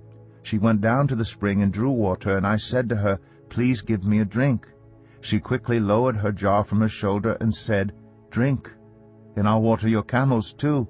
So I drank, and she watered the camels also. I asked her, "Whose daughter are you?" She said, "The daughter of Bethuel, son of Nahor, whom Milcah bore to him." Then I put the ring in her nose and the bracelets on her arms, and I bowed down and worshipped the Lord. I praised the Lord, the God of my master Abraham, who had led me on the right road to get the granddaughter of my master's brother for his son. Now if you will show kindness and faithfulness to my master, tell me, and if not, tell me, so I may know which way to turn." Laban and Bethuel answered, "This is from the Lord. We can say nothing to you one way or the other. Here is Rebekah. Take her and go, and let her become the wife of your master's son, as the Lord has directed." When Abraham's servant heard what they said, he bowed down to the ground before the Lord. Then the servant brought out gold and silver jewelry and articles of clothing and gave them to Rebekah. He also gave costly gifts to her brother and to her mother. Then he and the men who were with him ate and drank and spent the night there. When they got up the next morning, he said, "Send me on my way to my master." But her brother and her mother replied, "Let the young woman remain with us 10 days or so, then you may go." But he said to them, "Do not detain me, now that the Lord has granted success to my journey. Send me on my way so I may go to my master." Then they said, "Let's call the young woman and ask her about it." So they called Rebekah and asked her, "Will you go with this man?" "I will go," she said. So they sent their sister Rebekah on her way, along with her nurse, and Abraham's servant, and his men. And they blessed Rebekah, and said to her, "Our sister, may you increase to thousands upon thousands. May your offspring possess the cities of their enemies." Then Rebekah and her attendants got ready, and mounted the camels, and went back with the man. So the servant took Rebekah and left. Now Isaac had come from Beer-lahai-roi, for he was living in the Negev. He went out to the field one evening to meditate, and as he looked up he saw camels approaching. Rebekah also looked up, and saw Isaac. She got down from her camel, and asked the servant, "Who is that man in the field coming to meet us?" "He is my master," the servant answered. So she took her veil, and covered herself. Then the servant told Isaac all he had done. Isaac brought her into the tent of his mother Sarah, and he married Rebekah. So she became his wife, and he loved her. And Isaac was comforted after his mother's death. Genesis 25. Abraham had taken another wife, whose name was Keturah. She bore him Zimran, Jokshan, Medan, Midian, Ishbak, and Shua. Jokshan was the father of Sheba and Dedan. The descendants of Dedan were the Asherites, the Letushites, and the Leumites. The sons of Midian were Ephah, Epher, Hanok, Abidah, and Eldaah. All these were descendants of Keturah. Abraham left everything he owned to Isaac, but while he was still living, he gave gifts to the sons of his concubines, and sent them away from his son Isaac to the land of the east. Abraham lived 175 years. Then Abraham breathed his last and died at a good old age, an old man and full of years, and he was gathered to his people. His sons Isaac and Ishmael buried him in the cave of Machpelah near Mamre, in the field of Ephron son of Zoar the Hittite, the field Abraham had bought from the Hittites. There Abraham was buried with his wife Sarah. After Abraham's death, God blessed his son Isaac, who then lived near Beer-lahai-roi. This is the account of the family line of Abraham's son Ishmael, whom Sarah's slave Hagar the Egyptian bore to Abraham. These are the names of the sons of Ishmael, listed in the order of their birth: Nebaioth, the firstborn of Ishmael, Kedar, Adbeel, Mibsam, Mishma, Dumah, Massa, Hadad, Tema, Jetur, Naphish, and Kedemah. These were the sons of Ishmael, and these are the names of the 12 tribal rulers according to their settlement and camps. Ishmael lived 137 years. He breathed his last and died, and he was gathered to his people. His descendants settled in the area from Havilah to Shur, near the eastern border of Egypt as you go toward Ashur, and they lived in hostility toward all the tribes related to them. This is the account of the family line of Abraham's son Isaac. Abraham became the father of Isaac, and Isaac was 40 years old when he married Rebekah, daughter of Bethuel, the Aramean from Padan Aram, and sister of Laban the Aramean. Isaac prayed to the Lord on behalf of his wife because she was childless. The Lord answered his prayer, and his wife Rebekah became pregnant. The babies jostled each other within her, and she said, "Why is this happening to me?" So she went to inquire of the Lord. The Lord said to her, 2 nations are in your womb. and 2 peoples from within you will be separated. One people will be stronger than the other, and the older will serve the younger. When the time came for her to give birth, there were twin boys in her womb. The first to come out was red, and his whole body was like a hairy garment. So they named him Esau. After this his brother came out, with his hand grasping Esau's heel. So he was named Jacob. Isaac was 60 years old when Rebekah gave birth to them. The boys grew up, and Esau became a skillful hunter, a man of the open country, while Jacob was content to stay at home among the tents. Isaac, who had a taste for wild game, loved Esau, but Rebekah loved Jacob. Once when Jacob was cooking some stew, Esau came in from the open country, famished. He said to Jacob, "Quick, let me have some of that red stew. I'm famished." That is why he was also called Edom. Jacob replied, "First sell me your birthright." "Look, I am about to die," Esau said. "What good is the birthright to me?" But Jacob said, "Swear to me first." So he swore an oath to him, selling his birthright to Jacob. Then Jacob gave Esau some bread and some lentil stew. He ate and drank, and then got up and left. So Esau despised his birthright. Genesis 26. Now there was a famine in the land, besides the previous famine in Abraham's time. And Isaac went to Abimelech, king of the Philistines, in Gerar. The Lord appeared to Isaac and said, "Do not go down to Egypt. Live in the land where I tell you to live. Stay in this land for a while, and I will be with you and will bless you. For to you and your descendants I will give all these lands, and will confirm the oath I swore to your father Abraham. I will make your descendants as numerous as the stars in the sky, and will give them all these lands. And through your offspring all nations on earth will be blessed, because Abraham obeyed me, and did everything I required of him, keeping my commands, my decrees, and my instructions." So Isaac stayed in Gerar. When the men of that place asked him about his wife, he said, "She is my sister," because he was afraid to say, "She is my wife."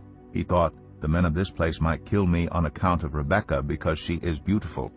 When Isaac had been there a long time, Abimelech, king of the Philistines, looked down from a window and saw Isaac caressing his wife Rebekah. So Abimelech summoned Isaac and said, "She is really your wife. Why did you say she is my sister?" Isaac answered him, "Because I thought I might lose my life on account of her." Then Abimelech said, "What is this you have done to us? One of the men might well have slept with your wife, and you would have brought guilt upon us." So Abimelech gave orders to all the people, "Anyone who harms this man or his wife shall surely be put to death." Isaac planted crops in that land, and the same year reaped 100-fold, because the Lord blessed him. The man became rich, and his wealth continued to grow until he became very wealthy. He had so many flocks and herds and servants that the Philistines envied him. So all the wells that his father's servants had dug in the time of his father Abraham, the Philistines stopped up, filling them with earth. Then Abimelech said to Isaac, "Move away from us. You have become too powerful for us." So Isaac moved away from there and encamped in the valley of Gerar, where he settled. Isaac reopened the wells that had been dug in the time of his father Abraham, which the Philistines had stopped up after Abraham died, and he gave them the same names his father had given them. Isaac's servants dug in the valley and discovered a well of fresh water there. But the herders of Gerar quarreled with those of Isaac and said, "The water is ours." So he named the well Esek, because they disputed with him. Then they dug another well, but they quarreled over that one also. So he named it Sitnah. He moved on from there and dug another well, and no one quarreled over it. He named it Rehoboth, saying, "Now the Lord has given us room, and we will flourish in the land." From there he went up to Beersheba. That night the Lord appeared to him and said, "I am the God of your father Abraham. Do not be afraid, for I am with you. I will bless you and will increase the number of your descendants for the sake of my servant Abraham." Isaac built an altar there and called on the name of the Lord. There he pitched his tent, and there his servants dug a well. Meanwhile Abimelech had come to him from Gerar with Ahuzath, his personal adviser, and Phicol, the commander of his forces. Isaac asked them, "Why have you come to me, since you were hostile to me and sent me away?" They answered, "We saw clearly that the Lord was with you, so we said, there ought to be a sworn agreement between us and you. Let us make a treaty with you that you will do us no harm, just as we did not harm you, but always treated you well and sent you away peacefully. And now you are blessed by the Lord." Isaac then made a feast for them, and they ate and drank. Early the next morning the men swore an oath to each other. Then Isaac sent them on their way, and they went away peacefully. That day Isaac's servants came and told him about the well they had dug. They said, "We found water." He called it Sheba, and to this day the name of the town has been Beersheba. When Esau was 40 years old, he married Judith, daughter of Beeri the Hittite, and also Basemath, daughter of Elon the Hittite. They were a source of grief to Isaac and Rebekah. Genesis 27. When Isaac was old, and his eyes were so weak that he could no longer see, he called for Esau his older son, and said to him, "My son." "Here I am," he answered. Isaac said, "I am now an old man, and don't know the day of my death. Now then, get your equipment, your quiver and bow, and go out to the open country to hunt some wild game for me. Prepare me the kind of tasty food I like, and bring it to me to eat, so that I may give you my blessing before I die." Now Rebekah was listening as Isaac spoke to his son Esau. When Esau left for the open country to hunt game and bring it back, Rebekah said to her son Jacob, "Look, I overheard your father say to your brother Esau, 'Bring me some game and prepare me some tasty food to eat, so that I may give you my blessing in the presence of the Lord before I die.' Now, my son, listen carefully and do what I tell you. Go out to the flock and bring me 2 choice young goats, so I can prepare some tasty food for your father, just the way he likes it. Then take it to your father to eat, so that he may give you his blessing before he dies." Jacob said to Rebekah his mother, "But my brother Esau is a hairy man, while I have smooth skin. What if my father touches me?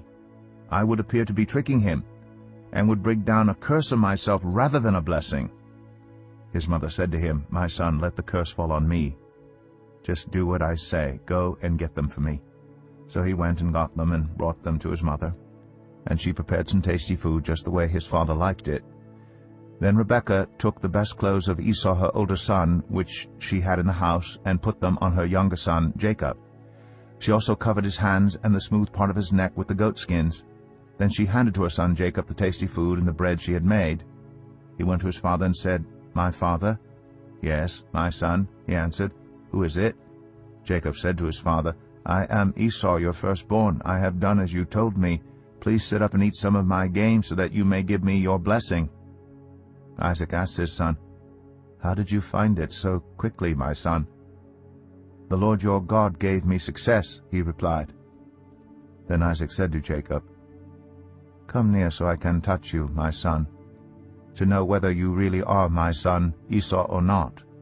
Jacob went close to his father Isaac, who touched him and said, "The voice is the voice of Jacob, but the hands are the hands of Esau." He did not recognize him, for his hands were hairy, like those of his brother Esau. So he proceeded to bless him. "Are you really my son Esau?" he asked. "I am," he replied.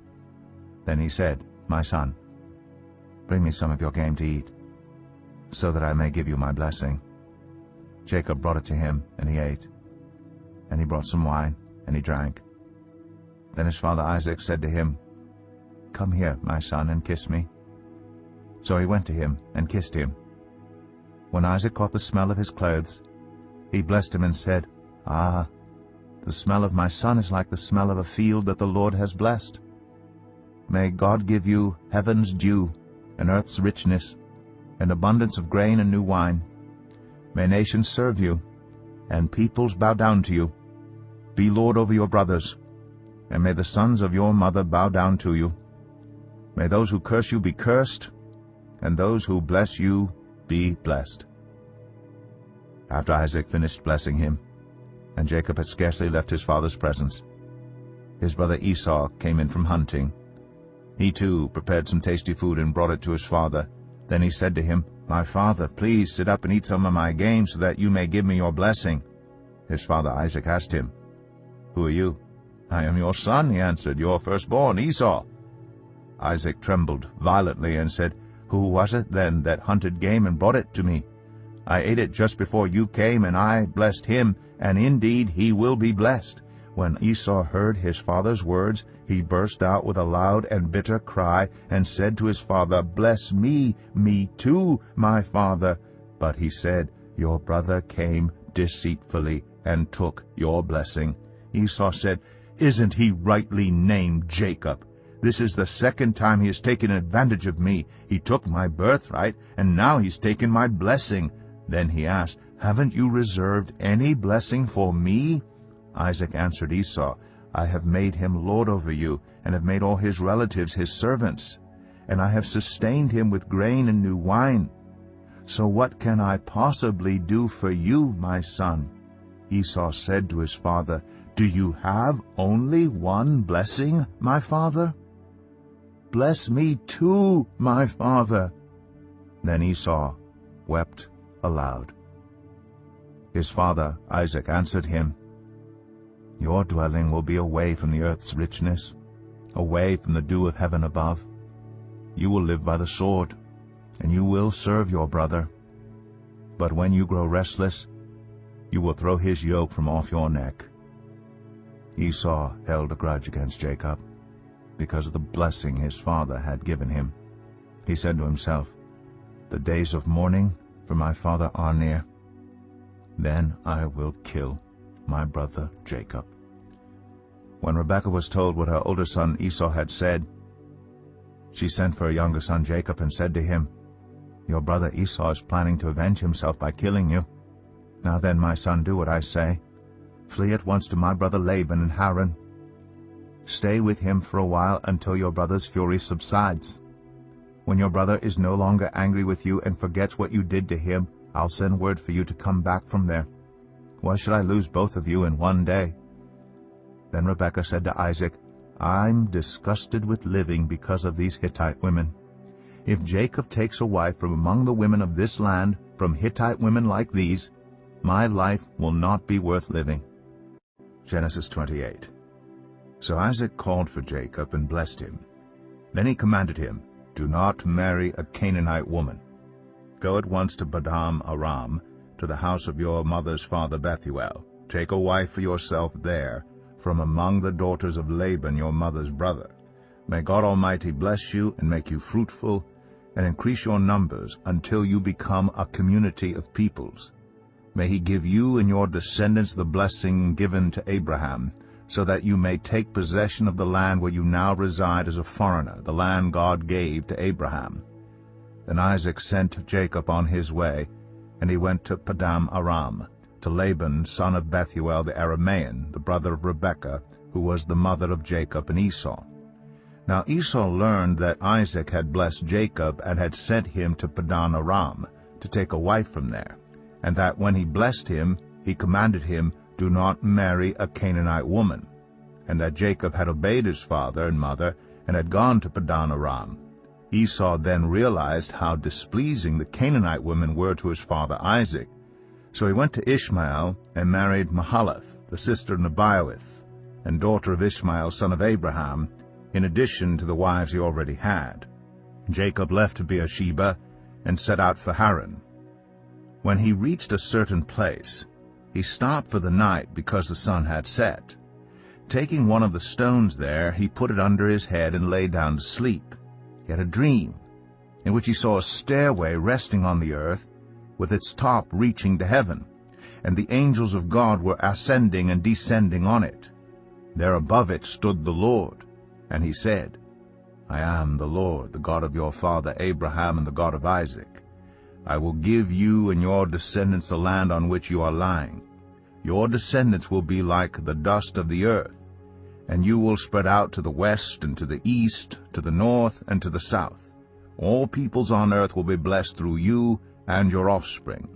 I am with you and will watch over you wherever you go, and I will bring you back to this land. I will not leave you until I have done what I have promised you." When Jacob awoke from his sleep, he thought, "Surely the Lord is in this place, and I was not aware of it." He was afraid and said, "How awesome is this place! This is none other than the house of God. This is the gate of heaven." Early the next morning Jacob took the stone he had placed under his head and set it up as a pillar, and poured oil on top of it. He called that place Bethel, though the city used to be called Luz.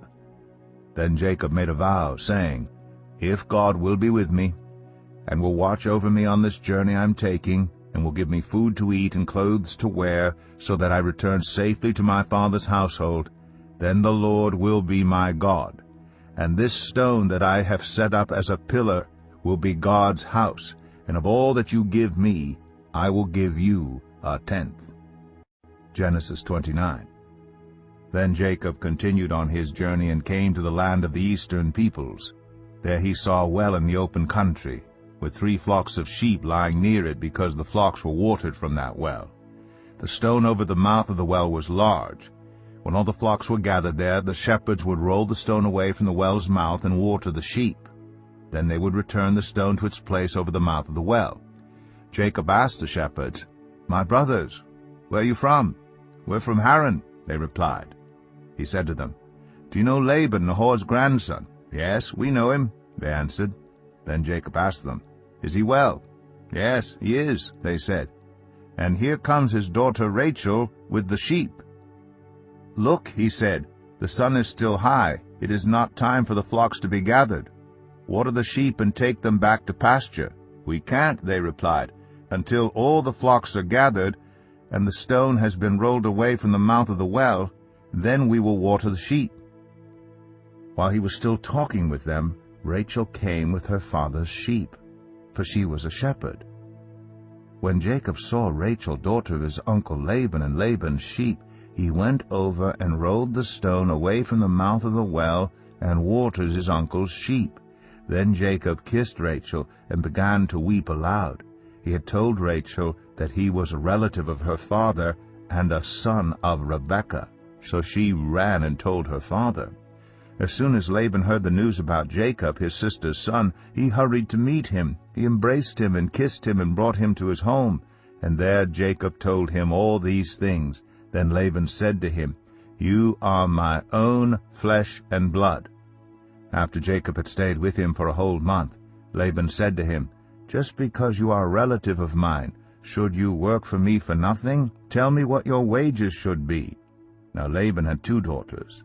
The name of the older was Leah, and the name of the younger was Rachel.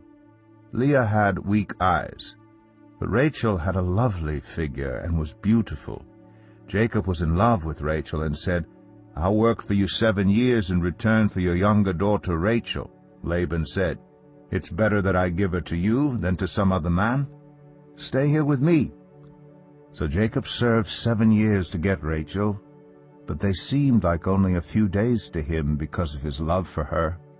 Then Jacob said to Laban, "Give me my wife, my time is completed, and I want to make love to her." So Laban brought together all the people of the place and gave a feast. But when evening came, he took his daughter Leah and brought her to Jacob, and Jacob made love to her. And Laban gave his servant Zilpah to his daughter as her attendant. When morning came, there was Leah. So Jacob said to Laban, "What is this you have done to me? I served you for Rachel, didn't I? Why have you deceived me?" Laban replied, "It is not our custom here to give the younger daughter in marriage before the older one. Finish this daughter's bridal week, then we will give you the younger one also in return for another 7 years of work." And Jacob did so. He finished the week with Leah, and then Laban gave him his daughter Rachel to be his wife. Laban gave his servant Bilhah to his daughter Rachel as her attendant. Jacob made love to Rachel also, and his love for Rachel was greater than his love for Leah. And he worked for Laban another 7 years. When the Lord saw that Leah was not loved, he enabled her to conceive, but Rachel remained childless. Leah became pregnant and gave birth to a son. She named him Reuben, for she said, "It is because the Lord has seen my misery. Surely my husband will love me now." She conceived again, and when she gave birth to a son, she said, "Because the Lord heard that I am not loved, he gave me this one too." So she named him Simeon.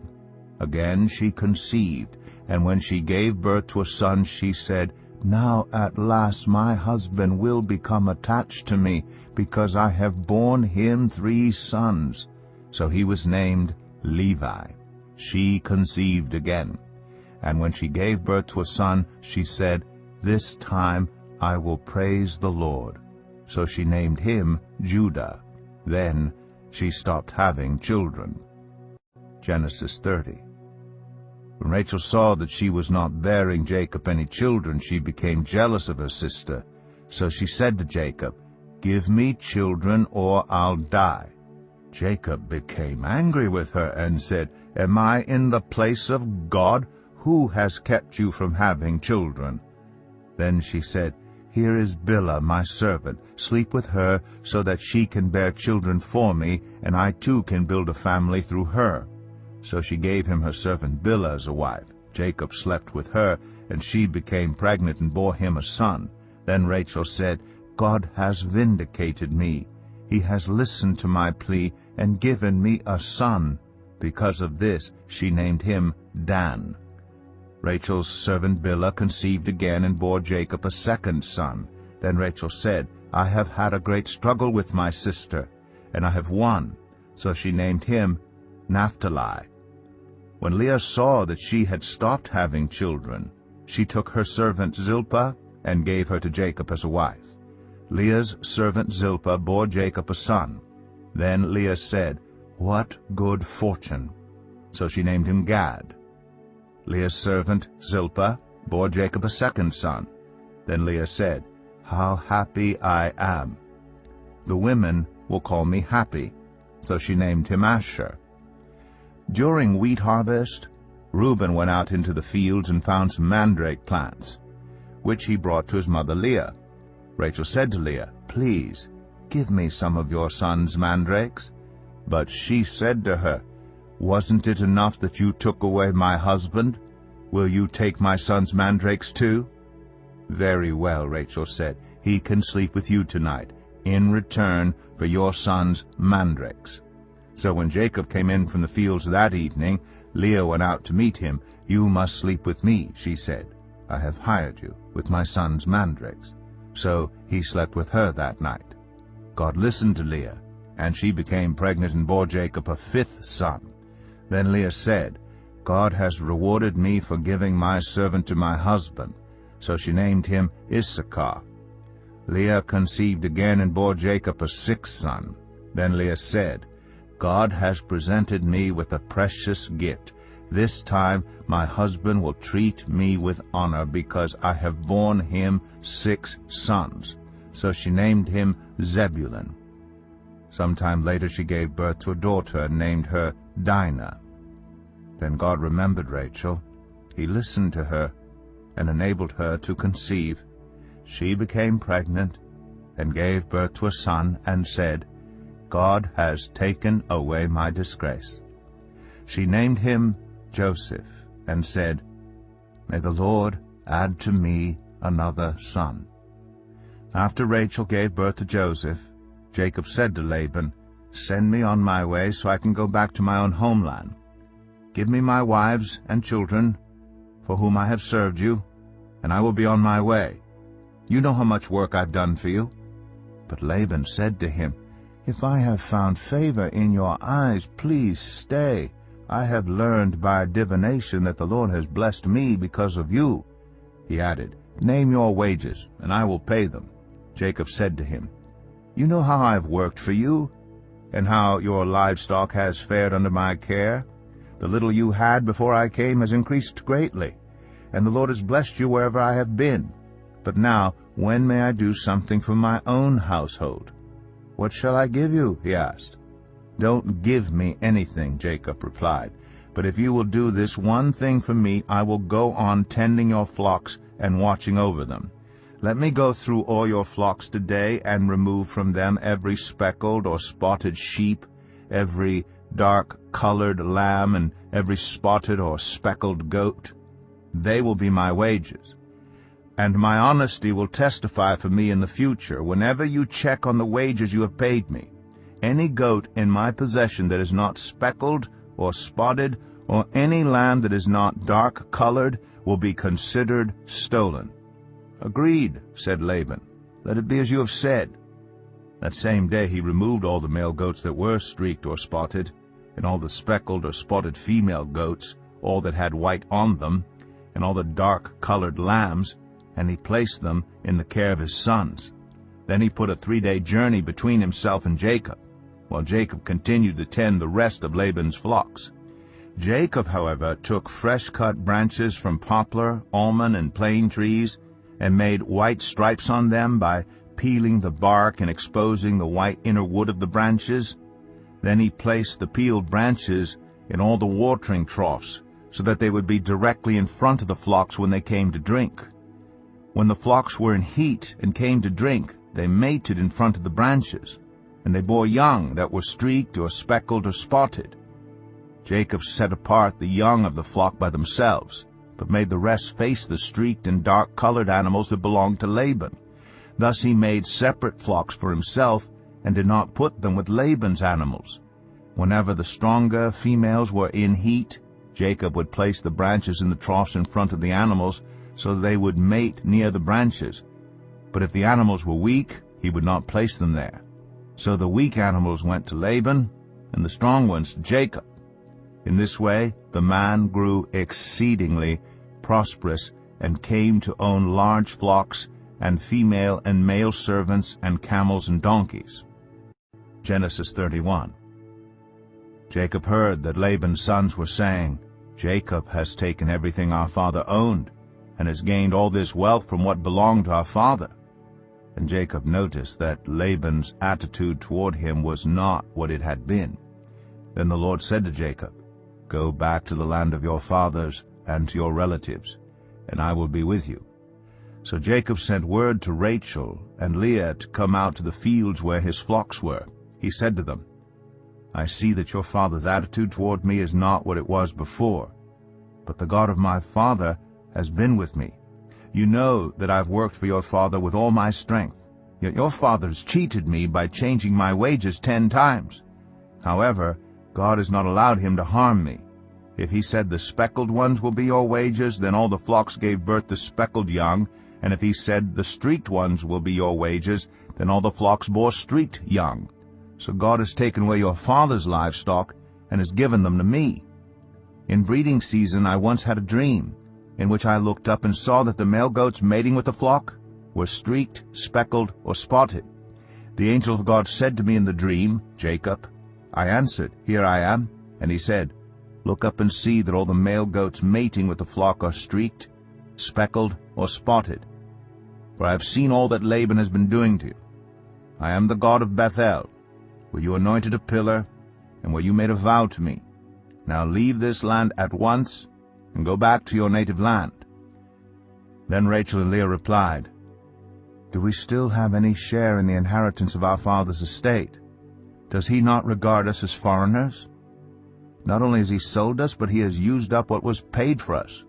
Surely all the wealth that God took away from our father belongs to us and our children. So do whatever God has told you.'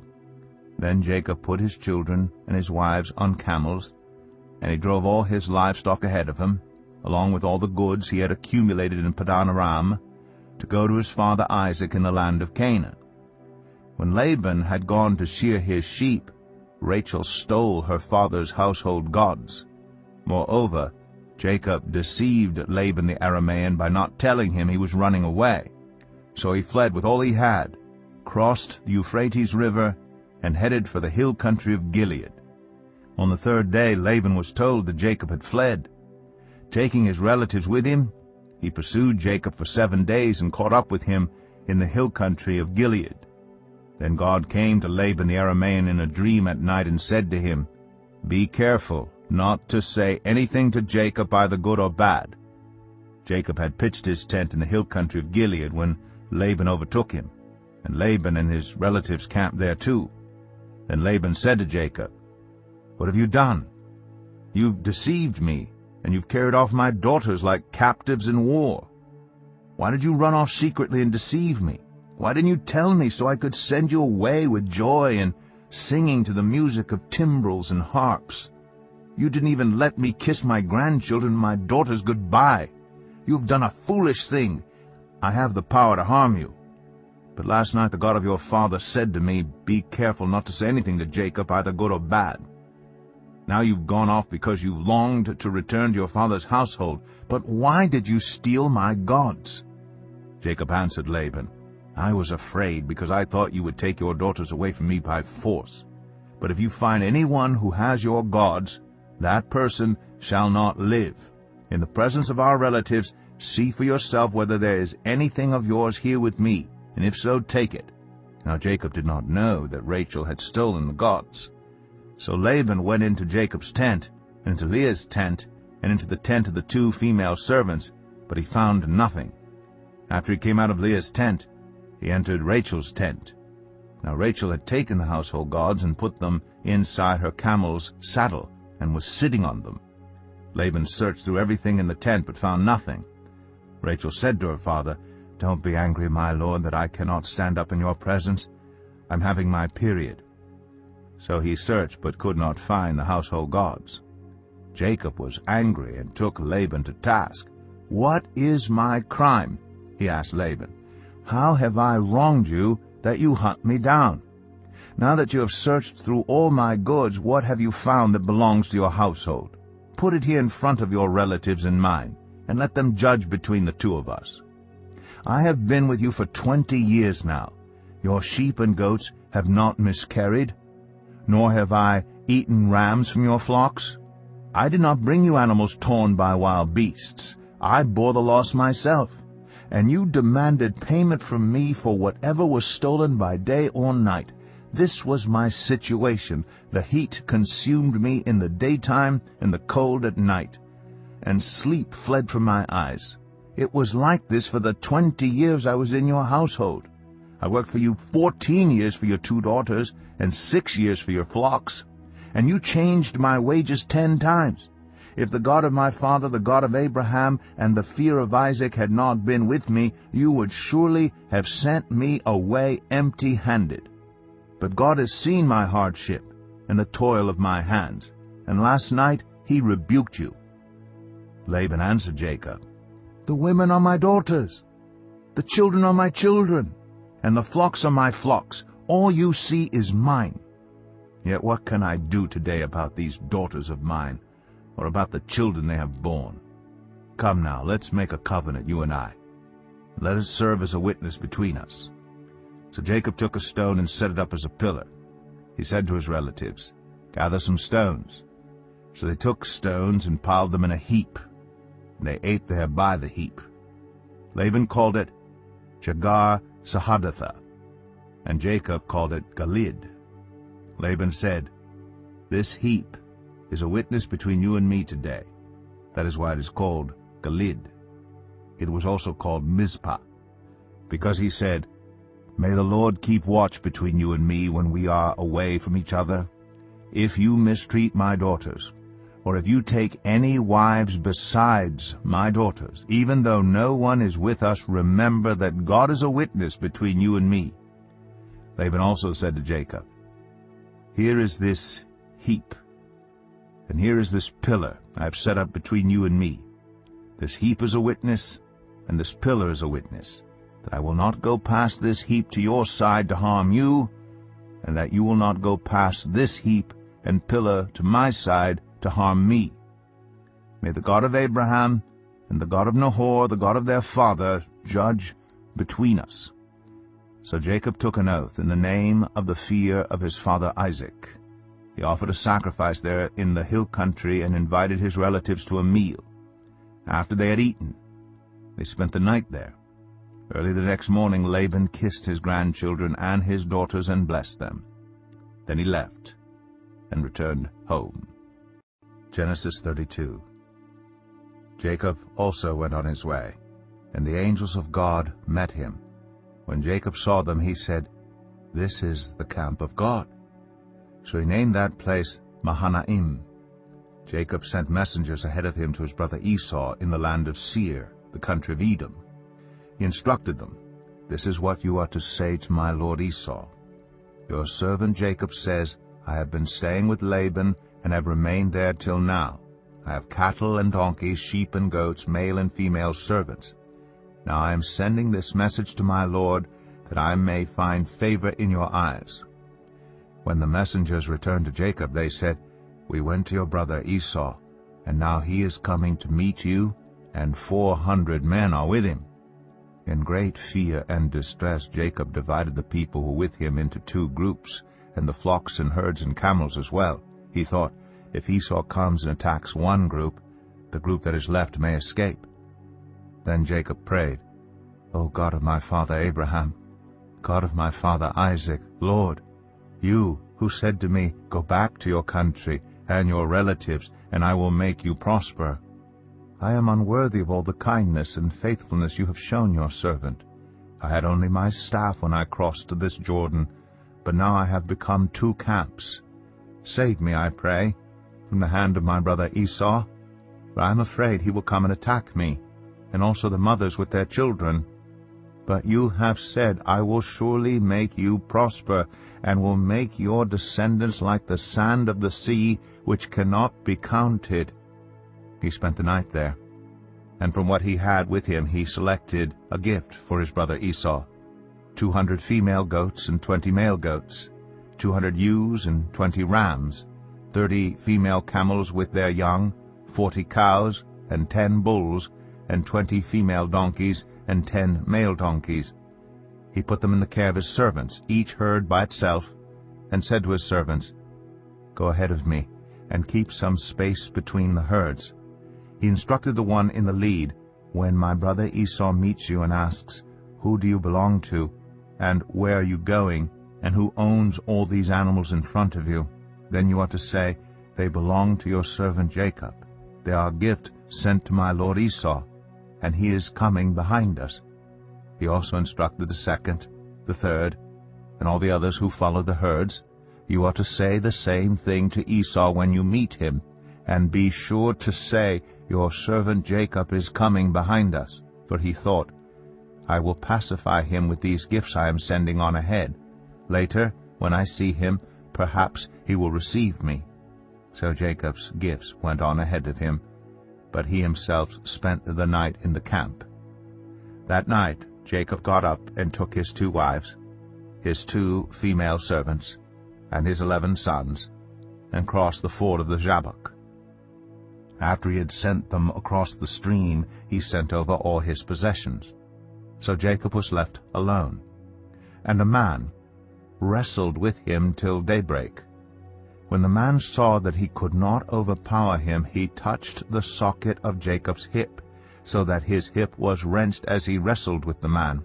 Then the man said, "Let me go, for it is daybreak." But Jacob replied, "I will not let you go, unless you bless me."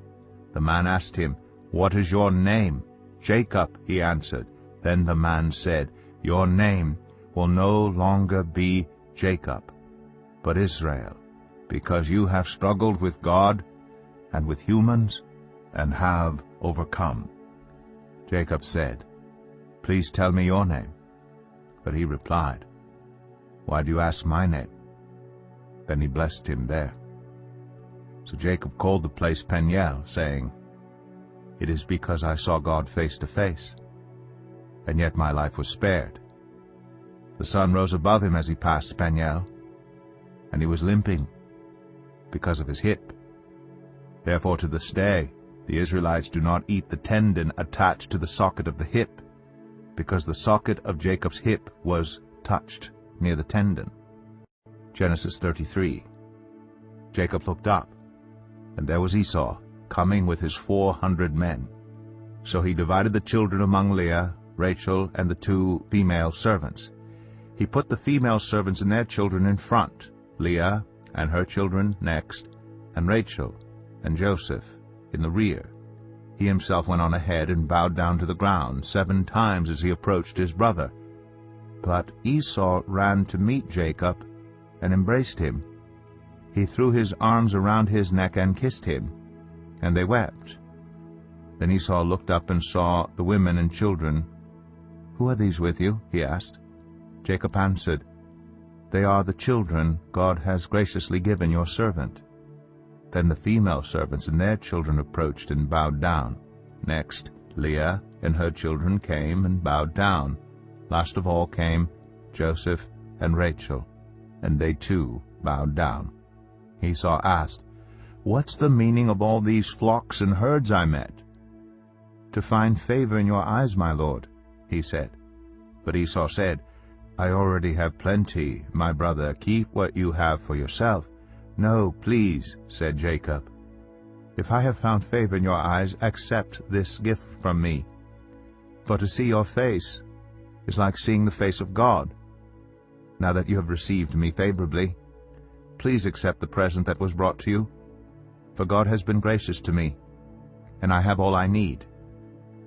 And because Jacob insisted, Esau accepted it. Then Esau said, "Let us be on our way. I'll accompany you." But Jacob said to him, "My lord knows that the children are tender, and that I must care for the ewes and cows that are nursing their young. If they are driven hard just one day, all the animals will die. So let my lord go on ahead of his servant, while I move along slowly at the pace of the flocks and herds before me and the pace of the children, until I come to my lord in Seir." Esau said, "Then let me leave some of my men with you." "But why do that?" Jacob asked. "Just let me find favor in the eyes of my lord." So that day Esau started on his way back to Seir. Jacob, however, went to Succoth, where he built a place for himself and made shelters for his livestock. That is why the place is called Succoth. After Jacob came from Padan Aram, he arrived safely at the city of Shechem in Canaan, and camped within sight of the city. For 100 pieces of silver he bought from the sons of Hamor, the father of Shechem, the plot of ground where he pitched his tent. There he set up an altar and called it El Elohe Israel. Genesis 34. Now Dinah, the daughter Leah had borne to Jacob, went out to visit the women of the land. When Shechem, son of Hamor the Hivite, the ruler of that area, saw her, he took her and raped her. His heart was drawn to Dinah, daughter of Jacob. He loved the young woman and spoke tenderly to her. And Shechem said to his father Hamor, "Get me this girl as my wife." When Jacob heard that his daughter Dinah had been defiled, his sons were in the fields with his livestock, so he did nothing about it until they came home. Then Shechem's father Hamor went out to talk with Jacob. Meanwhile, Jacob's sons had come in from the fields as soon as they heard what had happened. They were shocked and furious because Shechem had done an outrageous thing in Israel by sleeping with Jacob's daughter, a thing that should not be done. But Hamor said to them, "My son Shechem has his heart set on your daughter. Please give her to him as his wife. Intermarry with us, give us your daughters, and take our daughters for yourselves. You can settle among us, the land is open to you, live in it, trade in it, and acquire property in it." Then Shechem said to Dinah's father and brothers, "Let me find favor in your eyes, and I will give you whatever you ask. Make the price for the bride and the gift I am to bring as great as you like, and I'll pay whatever you ask me. Only give me the young woman as my wife." Because their sister Dinah had been defiled, Jacob's sons replied deceitfully as they spoke to Shechem and his father Hamor. They said to them, "We can't do such a thing. We can't give our sister to a man who is not circumcised. That would be a disgrace to us. We will enter into an agreement with you on one condition only, that you become like us by circumcising all your males. Then we will give you our daughters and take your daughters for ourselves. We'll settle among you and become one people with you. But if you will not agree to be circumcised, we'll take our sister and go." Their proposal seemed good to Hamor and his son Shechem. The young man, who was the most honored of all his father's family, lost no time in doing what they said, because he was delighted with Jacob's daughter. So Hamor and his son Shechem went to the gate of their city to speak to the men of their city. "These men are friendly toward us," they said. "Let them live in our land and trade in it. The land has plenty of room for them. We can marry their daughters, and they can marry ours." But the men will agree to live with us as one people only on the condition that our males be circumcised as they themselves are. Won't their livestock, their property, and all their other animals become ours? So let us agree to their terms, and they will settle among us." All the men who went out of the city gate agreed with Hamor and his son Shechem, and every male in the city was circumcised. 3 days later, while all of them were still in pain, 2 of Jacob's sons, Simeon and Levi, Dinah's brothers, took their swords and attacked the unsuspecting city, killing every male. They put Hamor and his son Shechem to the sword, and took Dinah from Shechem's house and left. The sons of Jacob came upon the dead bodies and looted the city where their sister had been defiled. They seized their flocks and herds and donkeys, and everything else of theirs in the city and out in the fields. They carried off all their wealth and all their women and children, taking as plunder everything in the houses. Then Jacob said to Simeon and Levi, "You have brought trouble on me by making me obnoxious to the Canaanites and Perizzites, the people living in this land. We are few in number, and if they join forces against me and attack me, I and my household will be destroyed." But they replied, "Should he have treated our sister like a prostitute?" Genesis 35.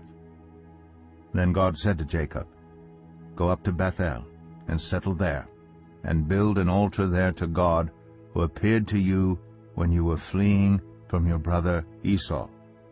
So Jacob said to his household and to all who are with him, "Get rid of the foreign gods you have with you, and purify yourselves and change your clothes. Then come, let us go up to Bethel, where I will build an altar to God, who answered me in the day of my distress, and who has been with me wherever I have gone."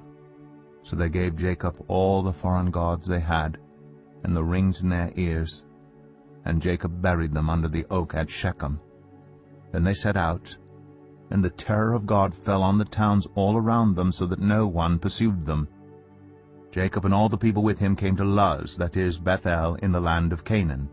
There he built an altar, and he called the place El Bethel, because it was there that God revealed himself to him when he was fleeing from his brother. Now Deborah, Rebekah's nurse, died, and was buried under the oak outside Bethel. So it was named Alon Bakuth. After Jacob returned from Padan Aram, God appeared to him again and blessed him. God said to him, "Your name is Jacob, but you will no longer be called Jacob. Your name will be Israel." So he named him Israel. And God said to him, "I am God Almighty. Be fruitful and increase in number. A nation and a community of nations will come from you, and kings will be among your descendants. The land I gave to Abraham and Isaac, I also give to you, and I will give this land to your descendants after you." Then God went up from him at the place where he had talked with him. Jacob set up a stone pillar at the place where God had talked with him, and he poured out a drink offering on it. He also poured oil on it. Jacob called the place where God had talked with him Bethel. Then they moved on from Bethel. While they were still some distance from Ephrath, Rachel began to give birth and had great difficulty. And as she was having great difficulty in childbirth, the midwife said to her, "Don't despair, for you have another son." As she breathed her last, for she was dying, she named her son Ben-Oni, but his father named him Benjamin. So Rachel died, and was buried on the way to Ephrath, that is, Bethlehem. Over her tomb Jacob set up a pillar, and to this day that pillar marks Rachel's tomb. Israel moved on again, and pitched his tent beyond Migdal-Eder. While Israel was living in that region, Reuben went in and slept with his father's concubine Bilhah, and Israel heard of it. Jacob had 12 sons. The sons of Leah, Reuben, the firstborn of Jacob, Simeon, Levi, Judah, Issachar, and Zebulun. The sons of Rachel, Joseph, and Benjamin. The sons of Rachel's servant Bilhah, Dan and Naphtali. The sons of Leah's servant Zilpah, Gad, and Asher. These were the sons of Jacob, who were born to him in Padan Aram. Jacob came home to his father Isaac in Mamre, near Kiriath Arba, that is Hebron, where Abraham and Isaac had stayed. Isaac lived 180 years. Then he breathed his last and died, and was gathered to his people, old and full of years, and his sons Esau and Jacob buried him. Genesis 36. This is the account of the family line of Esau, that is Edom. Esau took his wives from the women of Canaan, Adah, daughter of Elon the Hittite, and Oholibamah, daughter of Anah, and granddaughter of Zibeon the Hivite, also Basemath, daughter of Ishmael, and sister of Nebaioth. Adah bore Eliphaz to Esau, Basemath bore Ruel, and Oholibamah bore Jeush, Jalam, and Korah. These were the sons of Esau, who were born to him in Canaan. Esau took his wives and sons and daughters and all the members of his household, as well as his livestock, and all his other animals and all the goods he had acquired in Canaan, and moved to a land some distance from his brother Jacob. Their possessions were too great for them to remain together. The land where they were staying could not support them both because of their livestock. So Esau, that is Edom, settled in the hill country of Seir. This is the account of the family line of Esau, the father of the Edomites, in the hill country of Seir.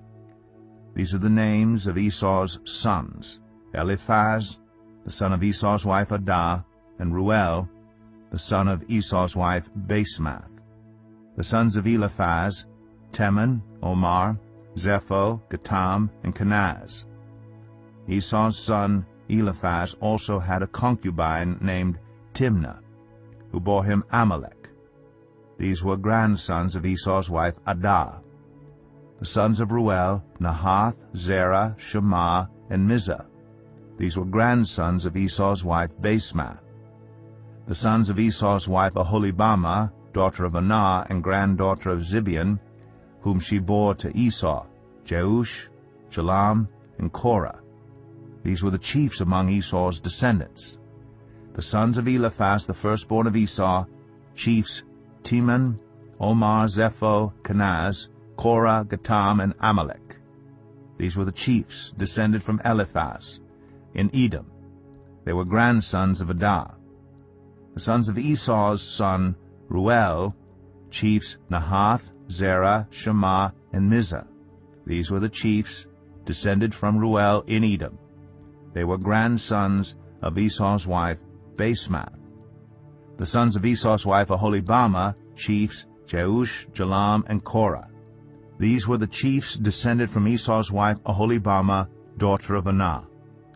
These were the sons of Esau, that is Edom, and these were their chiefs. These were the sons of Seir the Horite, who were living in the region: Lotan, Shobal, Zibeon, Anah, Dishan, Ezer, and Dishan. These sons of Seir in Edom were Horite chiefs. The sons of Lotan: Hori and Hamam. Timnah was Lotan's sister. The sons of Shobal: Alvan, Manahath, Ebal, Shepho, and Onam. The sons of Zibeon: Allah and Anah. This is the Anah who discovered the hot springs in the desert while he was grazing the donkeys of his father Zibeon. The children of Anah: Dishan and Oholibamah, daughter of Anah. The sons of Dishan: Hemdan, Eshban, Ithran, and Karan. The sons of Ezer: Bilhan, Zavan, and Akan. The sons of Dishan: Uz and Aran. These were the Horite chiefs: Lotan, Shobal, Zibeon, Anah, Dishan, Ezer, and Dishan. These were the Horite chiefs, according to their divisions, in the land of Seir. These were the kings who reigned in Edom, before any Israelite king reigned. Bela, son of Beor, became king of Edom. His city was named Din-Habah. When Bela died, Jobab, son of Zerah, from Basra, succeeded him as king. When Jobab died, Husham, from the land of the Temanites, succeeded him as king. When Husham died, Hadad, son of Bedad, who defeated Midian in the country of Moab, succeeded him as king. His city was named Avith. When Hadad died, Samlah from Masrekah succeeded him as king. When Samlah died, Shaul from Rehoboth on the river succeeded him as king. When Shaul died, Baal-Hanan, son of Achbor, succeeded him as king. When Baal-Hanan, son of Achbor, died, Hadad succeeded him as king. His city was named Pau, and his wife's name was Mehetabel, daughter of Matred, the daughter of Me-Zahab. These were the chiefs descended from Esau by name, according to their clans and regions: Timnah, Alvah, Jetheth, Oholibamah, Elah, Pinon, Kenaz, Teman, Mibzar, Magdiel, and Aram. These were the chiefs of Edom, according to their settlements in the land they occupied. This is the family line of Esau, the father of the Edomites. Genesis 37. Jacob lived in the land where his father had stayed, the land of Canaan. This is the account of Jacob's family line. Joseph, a young man of 17, was tending the flocks with his brothers, the sons of Bilhah and the sons of Zilpah, his father's wives, and he brought their father a bad report about them. Now Israel loved Joseph more than any of his other sons, because he had been born to him in his old age, and he made an ornate robe for him. When his brothers saw that their father loved him more than any of them, they hated him, and could not speak a kind word to him. Joseph had a dream, and when he told it to his brothers, they hated him all the more. He said to them, "Listen to this dream I had. We were binding sheaves of grain out in the field, when suddenly my sheaf rose and stood upright, while your sheaves gathered around mine and bowed down to it." His brothers said to him, "Do you intend to reign over us? Will you actually rule us?" And they hated him all the more because of his dream and what he had said. Then he had another dream, and he told it to his brothers. "Listen," he said, "I had another dream, and this time the sun and moon and 11 stars were bowing down to me." When he told his father as well as his brothers, his father rebuked him and said, "What is this dream you had? Will your mother and I and your brothers actually come and bow down to the ground before you?" His brothers were jealous of him, but his father kept the matter in mind. Now his brothers had gone to graze their father's flocks near Shechem, and Israel said to Joseph, "As you know, your brothers are grazing the flocks near Shechem. Come, I am going to send you to them." "Very well," he replied. So he said to him, "Go and see if all is well with your brothers and with the flocks, and bring word back to me." Then he sent him off from the valley of Hebron. When Joseph arrived at Shechem, a man found him wandering around in the fields and asked him, "What are you looking for?" He replied, "I'm looking for my brothers. Can you tell me where they are grazing their flocks?" "They have moved on from here," the man answered. "I heard them say, 'Let's go to Dothan.'" So Joseph went after his brothers and found them near Dothan. But they saw him in the distance, and before he reached them they plotted to kill him. "Here comes that dreamer," they said to each other. "Come now, let's kill him and throw him into one of these cisterns and say that a ferocious animal devoured him. Then we'll see what comes of his dreams." When Reuben heard this, he tried to rescue him from their hands. "Let's not take his life," he said. "Don't shed any blood. Throw him into this cistern here in the wilderness, but don't lay a hand on him." Reuben said this to rescue him from them and take him back to his father. So when Joseph came to his brothers, they stripped him of his robe, the ornate robe he was wearing, and they took him and threw him into the cistern. The cistern was empty. There was no water in it. As they sat down to eat their meal, they looked up and saw a caravan of Ishmaelites coming from Gilead. Their camels were loaded with spices, balm, and myrrh, and they were on their way to take them down to Egypt. Judah said to his brothers, "What will we gain if we kill our brother and cover up his blood? Come, let's sell him to the Ishmaelites, and not lay our hands on him. After all, he is our brother, our own flesh and blood." His brothers agreed. So when the Midianite merchants came by, his brothers pulled Joseph up out of the cistern and sold him for 20 shekels of silver to the Ishmaelites, who took him to Egypt. When Reuben returned to the cistern and saw that Joseph was not there, he tore his clothes. He went back to his brothers and said, "The boy isn't there. Where can I turn now?" Then they got Joseph's robe, slaughtered a goat, and dipped the robe in the blood. They took the ornate robe back to their father and said, "We found this. Examine it to see whether it is your son's robe." He recognized it and said, "It is my son's robe. Some ferocious animal has devoured him. Joseph has surely been torn to pieces." Then Jacob tore his clothes, put on sackcloth, and mourned for his son many days. All his sons and daughters came to comfort him, but he refused to be comforted. "No," he said, "I will continue to mourn until I join my son in the grave." So his father wept for him. Meanwhile, the Midianites sold Joseph in Egypt to Potiphar, one of Pharaoh's officials, the captain of the guard. Genesis 38.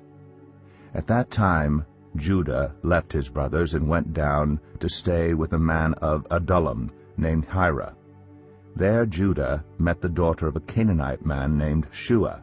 He married her and made love to her. She became pregnant and gave birth to a son, who was named Er. She conceived again and gave birth to a son and named him Onan.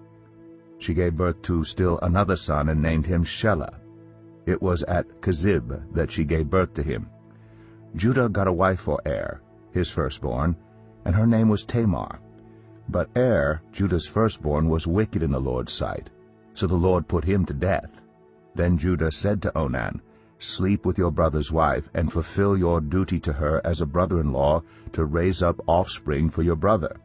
But Onan knew that the child would not be his, so whenever he slept with his brother's wife, he spilled his semen on the ground to keep from providing offspring for his brother.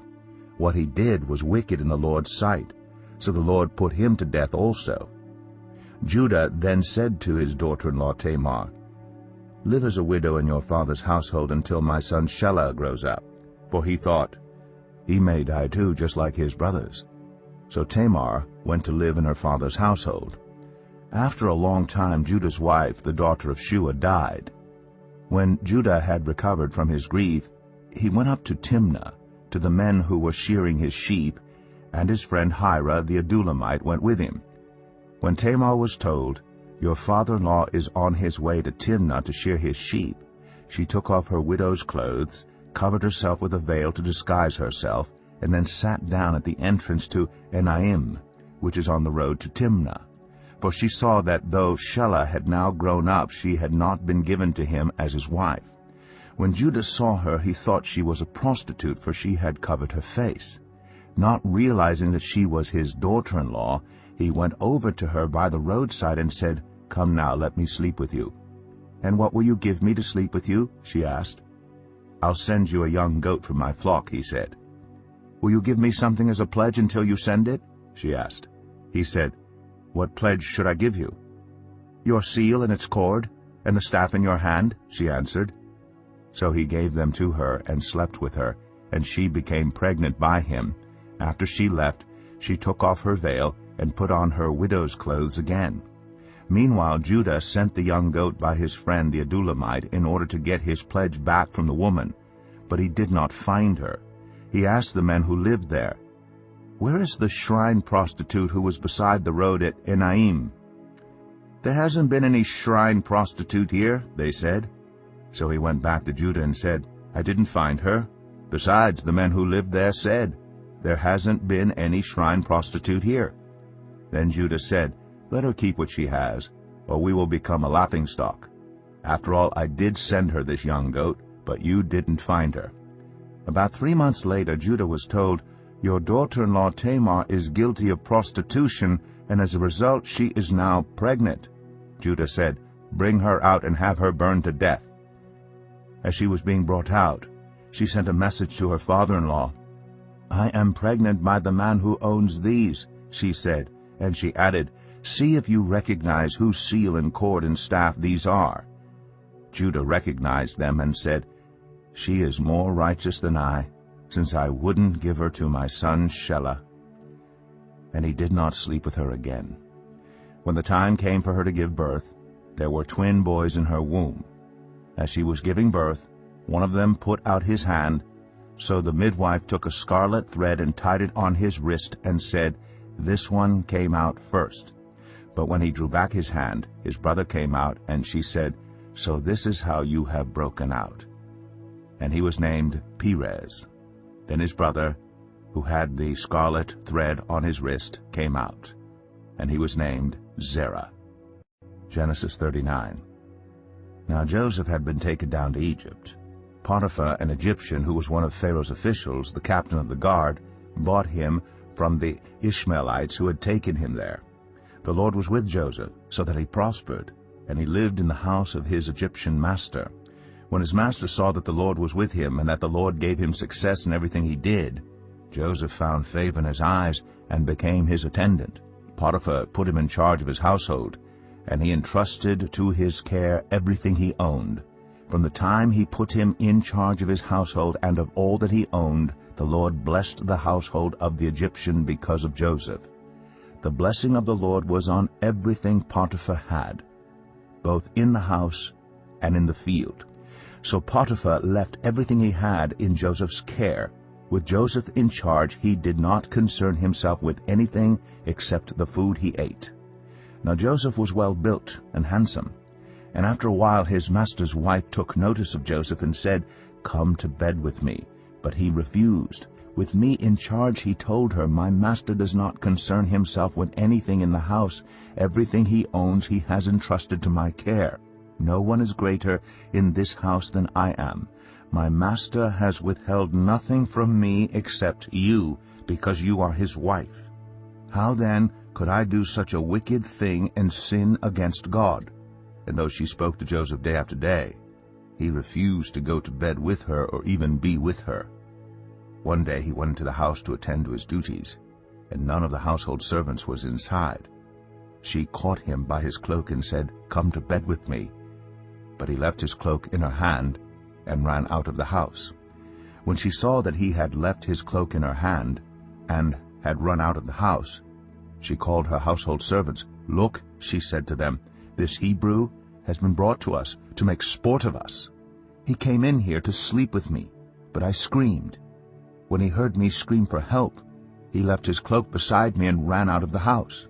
She kept his cloak beside her until his master came home. Then she told him this story: "That Hebrew slave you brought us came to me to make sport of me, but as soon as I screamed for help, he left his cloak beside me and ran out of the house." When his master heard the story his wife told him, saying, "This is how your slave treated me," he burned with anger. Joseph's master took him and put him in prison, the place where the king's prisoners were confined. But while Joseph was there in the prison, the Lord was with him. He showed him kindness and granted him favor in the eyes of the prison warden. So the warden put Joseph in charge of all those held in the prison, and he was made responsible for all that was done there. The warden paid no attention to anything under Joseph's care, because the Lord was with Joseph and gave him success in whatever he did. Genesis 40. Sometime later the cupbearer and the baker of the king of Egypt offended their master, the king of Egypt. Pharaoh was angry with his two officials, the chief cupbearer and the chief baker, and put them in custody in the house of the captain of the guard, in the same prison where Joseph was confined.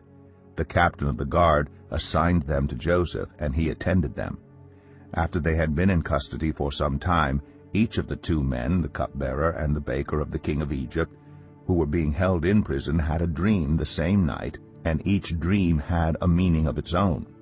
When Joseph came to them the next morning, he saw that they were dejected. So he asked Pharaoh's officials who were in custody with him in his master's house, "Why do you look so sad today?"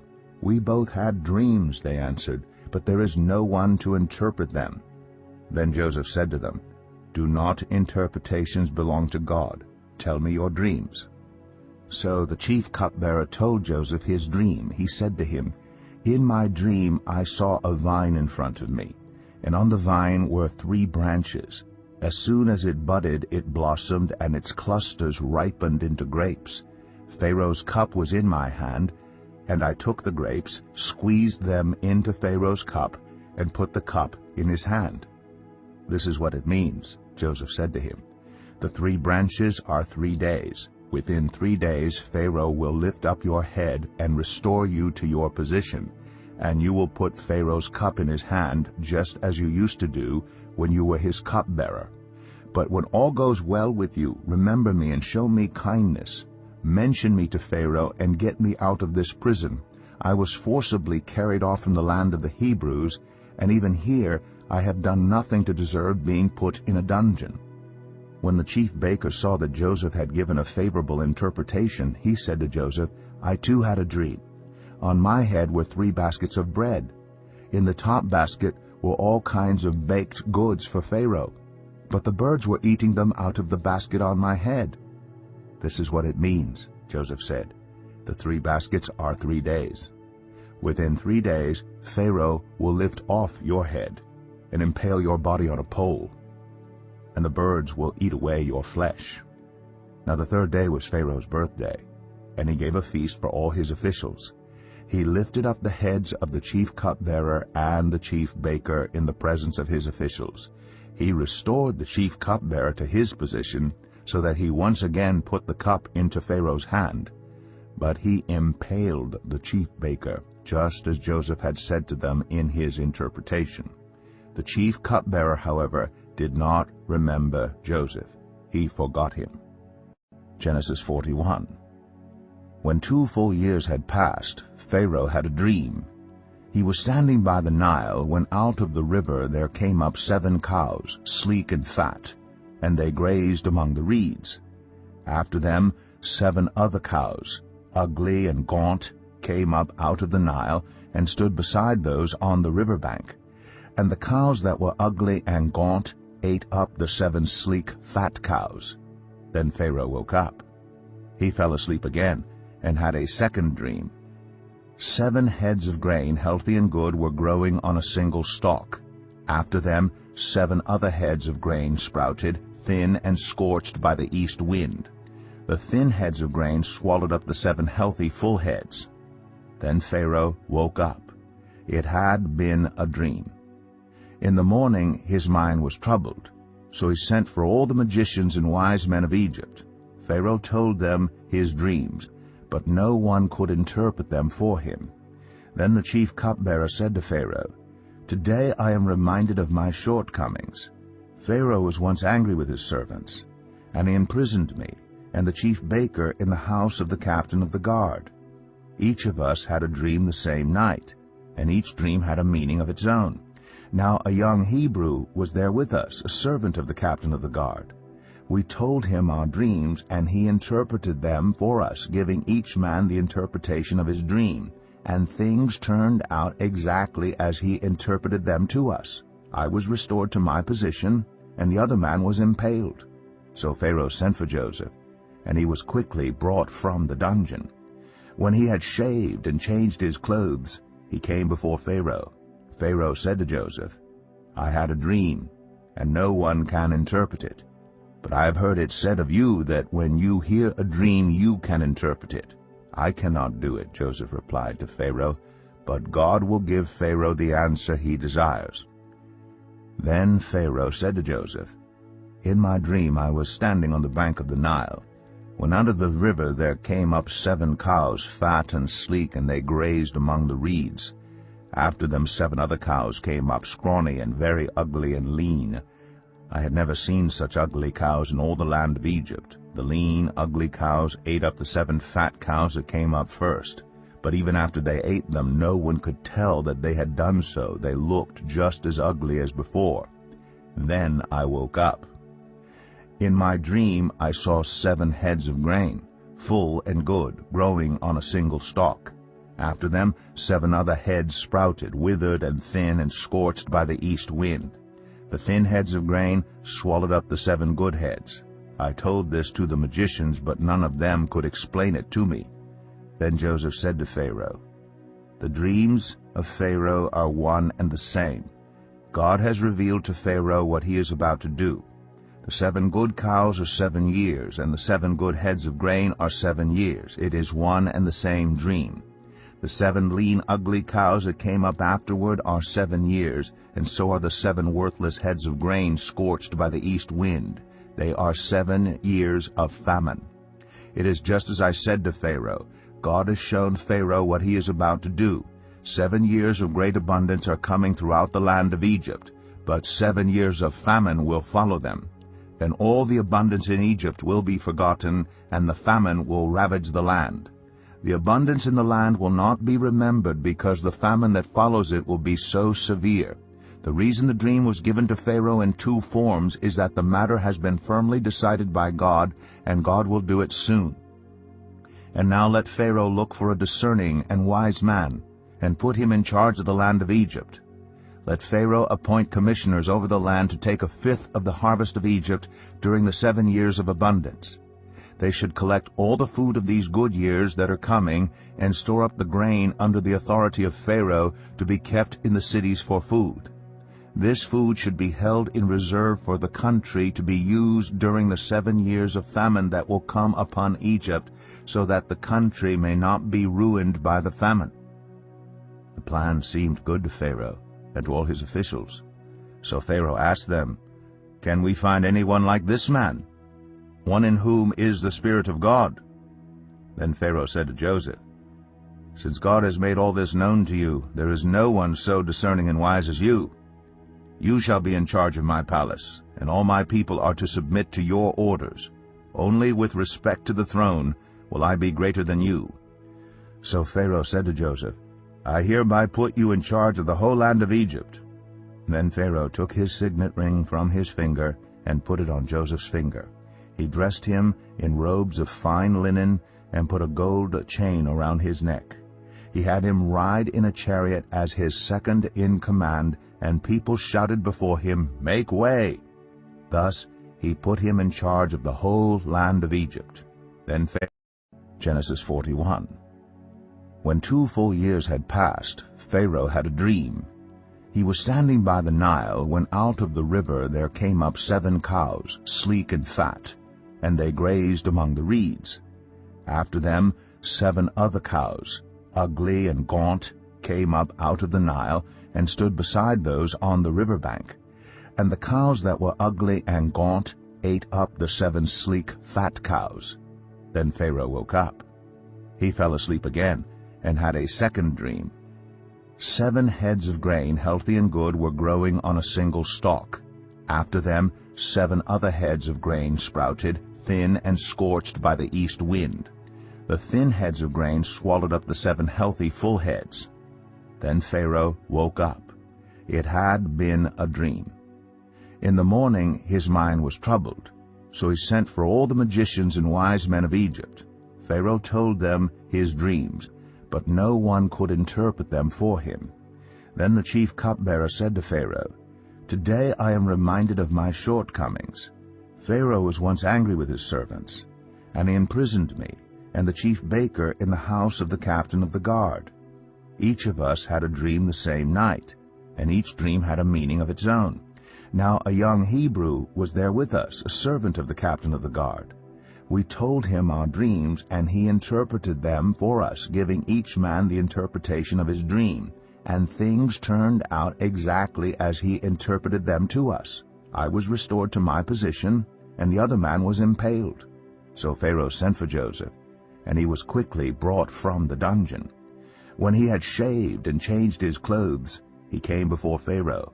Pharaoh said to Joseph, "I had a dream, and no one can interpret it. But I have heard it said of you that when you hear a dream you can interpret it." "I cannot do it," Joseph replied to Pharaoh, "but God will give Pharaoh the answer he desires." Then Pharaoh said to Joseph, "In my dream I was standing on the bank of the Nile, when out of the river there came up 7 cows, fat and sleek, and they grazed among the reeds. After them 7 other cows came up, scrawny and very ugly and lean. I had never seen such ugly cows in all the land of Egypt. The lean, ugly cows ate up the 7 fat cows that came up first. But even after they ate them, no one could tell that they had done so. They looked just as ugly as before. Then I woke up. In my dream I saw 7 heads of grain, full and good, growing on a single stalk. After them 7 other heads sprouted, withered and thin and scorched by the east wind. The thin heads of grain swallowed up the 7 good heads. I told this to the magicians, but none of them could explain it to me. Then Joseph said to Pharaoh, "The dreams of Pharaoh are one and the same. God has revealed to Pharaoh what he is about to do. The 7 good cows are 7 years, and the 7 good heads of grain are 7 years. It is one and the same dream. The 7 lean, ugly cows that came up afterward are 7 years, and so are the 7 worthless heads of grain scorched by the east wind. They are 7 years of famine. It is just as I said to Pharaoh. God has shown Pharaoh what he is about to do. 7 years of great abundance are coming throughout the land of Egypt, but 7 years of famine will follow them. Then all the abundance in Egypt will be forgotten, and the famine will ravage the land. The abundance in the land will not be remembered, because the famine that follows it will be so severe. The reason the dream was given to Pharaoh in 2 forms is that the matter has been firmly decided by God, and God will do it soon. And now let Pharaoh look for a discerning and wise man, and put him in charge of the land of Egypt. Let Pharaoh appoint commissioners over the land to take 1/5 of the harvest of Egypt during the 7 years of abundance.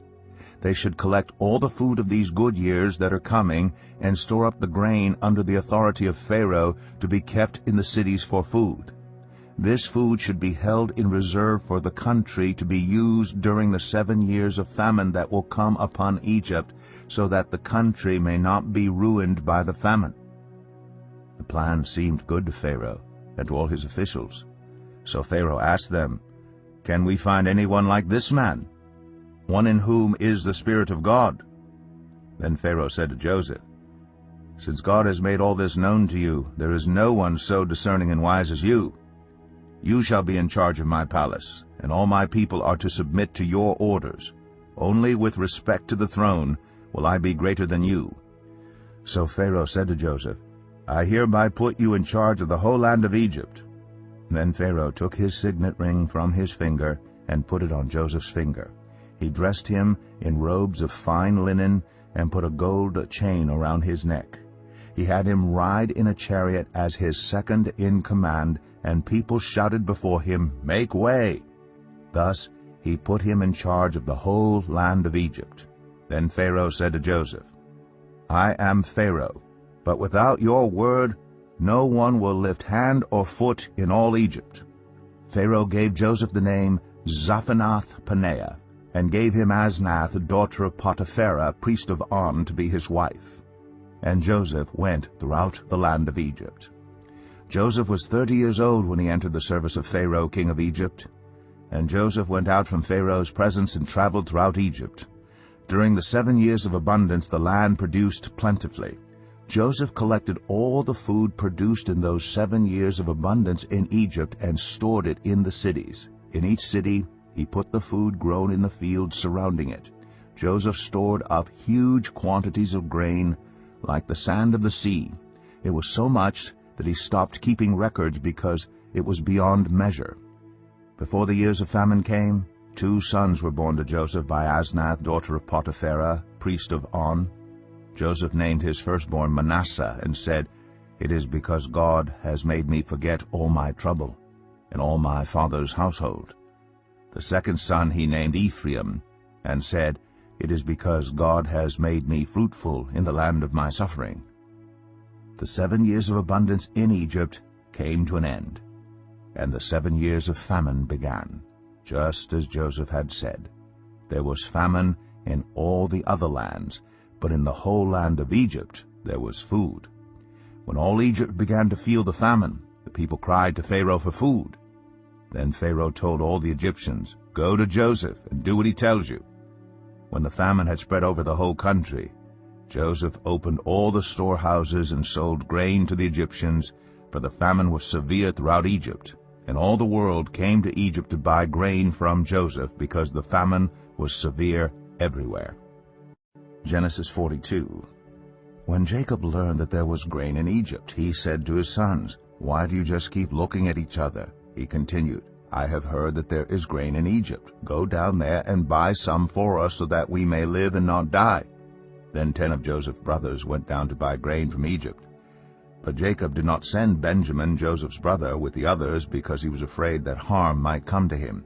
So Israel's sons were among those who went to buy grain, for there was famine in the land of Canaan also.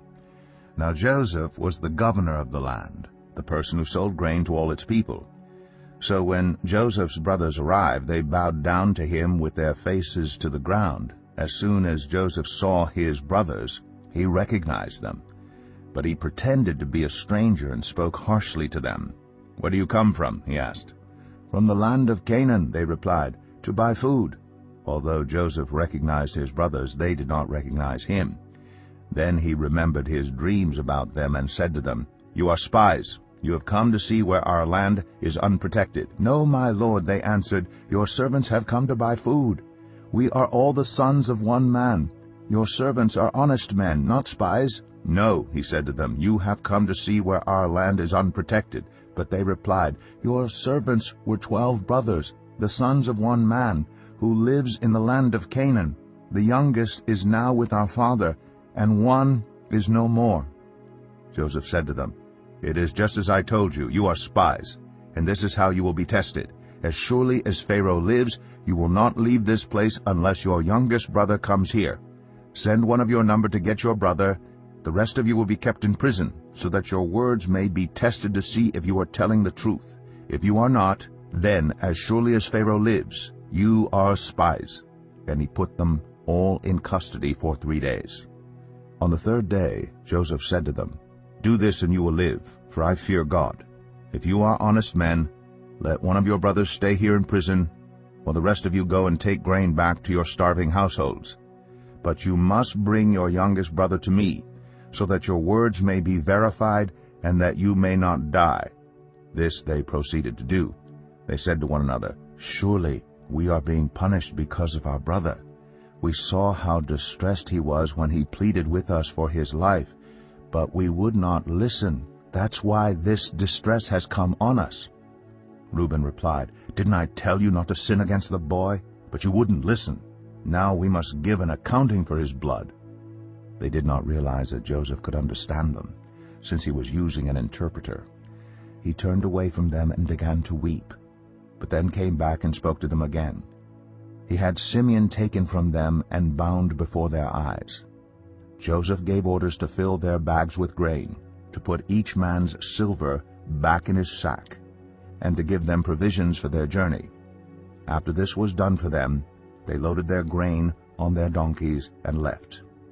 At the place where they stopped for the night, one of them opened his sack to get feed for his donkey, and he saw his silver in the mouth of his sack.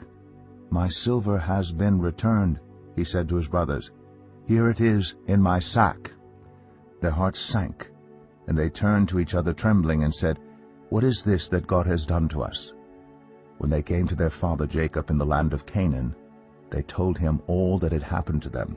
They said, "The man who is lord over the land spoke harshly to us and treated us as though we were spying on the land. But we said to him, 'We are honest men, we are not spies. We were 12 brothers, sons of one father. One is no more, and the youngest is now with our father in Canaan.' Then the man who is lord over the land said to us, 'This is how I will know whether you are honest men. Leave one of your brothers here with me and take food for your starving households and go. But bring your youngest brother to me, so I will know that you are not spies but honest men.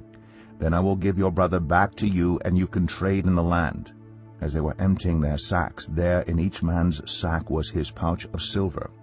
When they and their father saw the money pouches, they were frightened. Their father Jacob said to them, 'You have deprived me of my children. Joseph is no more, and Simeon is no more, and now you want to take Benjamin? Everything is against me.' Then Reuben said to his father, 'You may put both of my sons to death if I do not bring him back to you. Entrust him to my care, and I will bring him back.' But Jacob said, 'My son will not go down there with you. His brother is dead, and he is the only one left. If harm comes to him on the journey you are taking, you will bring my gray head down to the grave in sorrow.'" Genesis 43. Now the famine was still severe in the land. So when they had eaten all the grain, they had brought from Egypt, their father said to them, "Go back and buy us a little more food." But Judah said to him, "The man warned us solemnly, 'You will not see my face again unless your brother is with you. If you will send our brother along with us, we will go down and buy food for you. But if you will not send him, we will not go down, because the man said to us, You will not see my face again unless your brother is with you.'" Israel asked, "Why did you bring this trouble on me by telling the man you had another brother?" They replied, "The man questioned us closely about ourselves and our family. 'Is your father still living?' he asked. 'Do you have another brother?' We simply answered his questions. How were we to know he would say, 'Bring your brother down here'?" Then Judah said to Israel his father, "Send the boy along with me, and we will go at once, so that we and you and our children may live and not die. I myself will guarantee his safety. You can hold me personally responsible for him. If I do not bring him back to you and set him here before you, I will bear the blame before you all my life. As it is, if we had not delayed, we could have gone and returned twice." Then their father Israel said to them, "If it must be, then do this. Put some of the best products of the land in your bags, and take them down to the man as a gift, a little balm, a little honey, some spices and myrrh, some pistachio nuts and almonds. Take double the amount of silver with you, for you must return the silver that was put back into the mouths of your sacks. Perhaps it was a mistake. Take your brother also, and go back to the man at once. And may God Almighty grant you mercy before the man, so that he will let your other brother and Benjamin come back with you. As for me, if I am bereaved, I am bereaved." So the men took the gifts and double the amount of silver, and Benjamin also. They hurried down to Egypt and presented themselves to Joseph. When Joseph saw Benjamin with them, he said to the steward of his house, "Take these men to my house, slaughter an animal, and prepare a meal. They are to eat with me at noon." The man did as Joseph told him, and took the men to Joseph's house. Now the men were frightened when they were taken to his house. They thought, "We were brought here because of the silver that was put back into our sacks the first time. He wants to attack us and overpower us, and seize us as slaves, and take our donkeys." So they went up to Joseph's steward and spoke to him at the entrance to the house. "We beg your pardon, our lord," they said. "We came down here the first time to buy food, but at the place where we stopped for the night we opened our sacks, and each of us found his silver, the exact weight, in the mouth of his sack. So we have brought it back with us. We've also brought additional silver with us to buy food. We don't know who put our silver in our sacks." "It's all right," he said. "Don't be afraid. Your God, the God of your father, has given you treasure in your sacks. I received your silver." Then he brought Simeon out to them. The steward took the men into Joseph's house, gave them water to wash their feet, and provided fodder for their donkeys. They prepared their gifts for Joseph's arrival at noon, because they had heard that they were to eat there. When Joseph came home, they presented to him the gifts they had brought into the house, and they bowed down before him to the ground. He asked them how they were, and then he said, "How is your aged father you told me about? Is he still living?" They replied, "Your servant our father is still alive and well." And they bowed down, prostrating themselves before him. As he looked about and saw his brother Benjamin, his own mother's son, he asked, "Is this your youngest brother, the one you told me about?" And he said, "God be gracious to you, my son." Deeply moved at the sight of his brother, Joseph hurried out and looked for a place to weep. He went into his private room and wept there. After he had washed his face, he came out and, controlling himself, said, "Serve the food." They served him by himself, the brothers by themselves, and the Egyptians who ate with him by themselves, because Egyptians could not eat with Hebrews, for that is detestable to Egyptians. The men had been seated before him in the order of their ages, from the firstborn to the youngest, and they looked at each other in astonishment. When portions were served to them from Joseph's table, Benjamin's portion was 5 times as much as anyone else's. So they feasted and drank freely with him. Genesis 44. Now Joseph gave these instructions to the steward of his house. Fill the men's sacks with as much food as they can carry, and put each man's silver in the mouth of his sack. Then put my cup, the silver one, in the mouth of the youngest one's sack, along with the silver for his grain. And he did as Joseph said.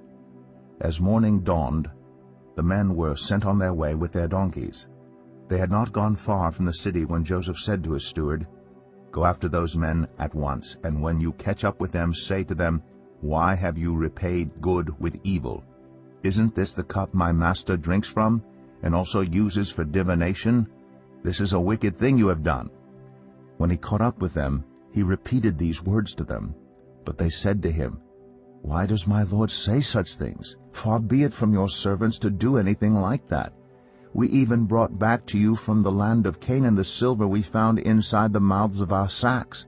So why would we steal silver or gold from your master's house?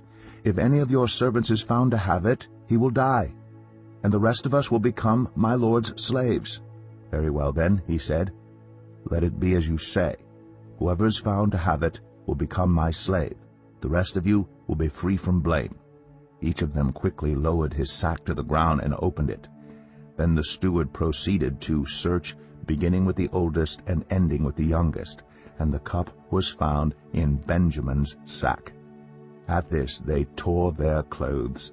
Then they all loaded their donkeys and returned to the city. Joseph was still in the house when Judah and his brothers came in, and they threw themselves to the ground before him. Joseph said to them, What is this you have done? Don't you know that a man like me can find things out by divination? What can we say to my lord? Judah replied. What can we say? How can we prove our innocence? God has uncovered your servant's guilt. We are now my lord's slaves, we ourselves, and the one who was found to have the cup. But Joseph said, Far be it from me to do such a thing. Only the man who was found to have the cup will become my slave. The rest of you, go back to your father in peace. Then Judah went up to him and said, Pardon your servant, my lord. Let me speak a word to my lord. Do not be angry with your servant, though you are equal to Pharaoh himself. My lord asked his servants, Do you have a father or a brother? And we answered, We have an aged father, and there is a young son born to him in his old age. His brother is dead, and he is the only one of his mother's sons left, and his father loves him. Then you said to your servants, Bring him down to me so I can see him for myself. And we said to my lord, The boy cannot leave his father. If he leaves him, his father will die. But you told your servants, Unless your youngest brother comes down with you, you will not see my face again. When we went back to your servant my father, we told him what my lord had said. Then our father said, Go back and buy a little more food. But we said, We cannot go down. Only if our youngest brother is with us will we go. We cannot see the man's face unless our youngest brother is with us. Your servant my father said to us, You know that my wife bore me 2 sons. One of them went away from me, and I said, He has surely been torn to pieces, and I have not seen him since. If you take this one from me too, and harm comes to him, you will bring my gray head down to the grave in misery. So now, if the boy is not with us when I go back to your servant my father, and if my father, whose life is closely bound up with the boy's life, sees that the boy isn't there, he will die. Your servants will bring the gray head of our father down to the grave in sorrow. Your servant guaranteed the boy's safety to my father. I said, If I do not bring him back to you, I will bear the blame before you, my father, all my life. Now then, please, let your servant remain here as my lord's slave in place of the boy, and let the boy return with his brothers. How can I go back to my father if the boy is not with me? No, do not let me see the misery that would come on my father. Genesis 45. Then Joseph could no longer control himself before all his attendants, and he cried out, Have everyone leave my presence. So there was no one with Joseph when he made himself known to his brothers. And he wept so loudly that the Egyptians heard him, and Pharaoh's household heard about it. Joseph said to his brothers, "I am Joseph. Is my father still living?" But his brothers were not able to answer him because they were terrified at his presence. Then Joseph said to his brothers, "Come close to me." When they had done so, he said, "I am your brother Joseph, the one you sold into Egypt. And now do not be distressed, and do not be angry with yourselves for selling me here, because it was to save lives that God sent me ahead of you. For 2 years now there has been famine in the land, and for the next 5 years there will be no plowing and reaping. But God sent me ahead of you to preserve for you a remnant on earth, and to save your lives by a great deliverance. So then it was not you who sent me here, but God. He made me father to Pharaoh, lord of his entire household, and ruler of all Egypt. Now hurry back to my father and say to him, 'This is what your son Joseph says. God has made me lord of all Egypt. Come down to me, don't delay. You shall live in the region of Goshen, and be near me, you, your children and grandchildren, your flocks and herds, and all you have. I will provide for you there, because 5 years of famine are still to come. Otherwise, you and your household and all who belong to you will become destitute. You can see for yourselves, and so can my brother Benjamin, that it is really I who am speaking to you. Tell my father about all the honor accorded me in Egypt, and about everything you have seen, and bring my father down here quickly." Then he threw his arms around his brother Benjamin and wept. And Benjamin embraced him, weeping. And he kissed all his brothers and wept over them. Afterward his brothers talked with him. When the news reached Pharaoh's palace that Joseph's brothers had come, Pharaoh and all his officials were pleased. Pharaoh said to Joseph, "Tell your brothers, do this. Load your animals and return to the land of Canaan, and bring your father and your families back to me. I will give you the best of the land of Egypt, and you can enjoy the fat of the land. You are also directed to tell them, do this. Take some carts from Egypt for your children and your wives, and get your father and come. Never mind about your belongings, because the best of all Egypt will be yours." So the sons of Israel did this. Joseph gave them carts as Pharaoh had commanded, and he also gave them provisions for their journey. To each of them he gave new clothing, but to Benjamin he gave 300 shekels of silver and 5 sets of clothes. And this is what he sent to his father: 10 donkeys loaded with the best things of Egypt, and 10 female donkeys loaded with grain and bread and other provisions for his journey. Then he sent his brothers away, and as they were leaving he said to them, "Don't quarrel on the way." So they went up out of Egypt and came to their father Jacob in the land of Canaan. They told him, "Joseph is still alive. In fact, he is ruler of all Egypt." Jacob was stunned. He did not believe them. But when they told him everything Joseph had said to them, and when he saw the carts Joseph had sent to carry him back, the spirit of their father Jacob revived. And Israel said, "I am convinced.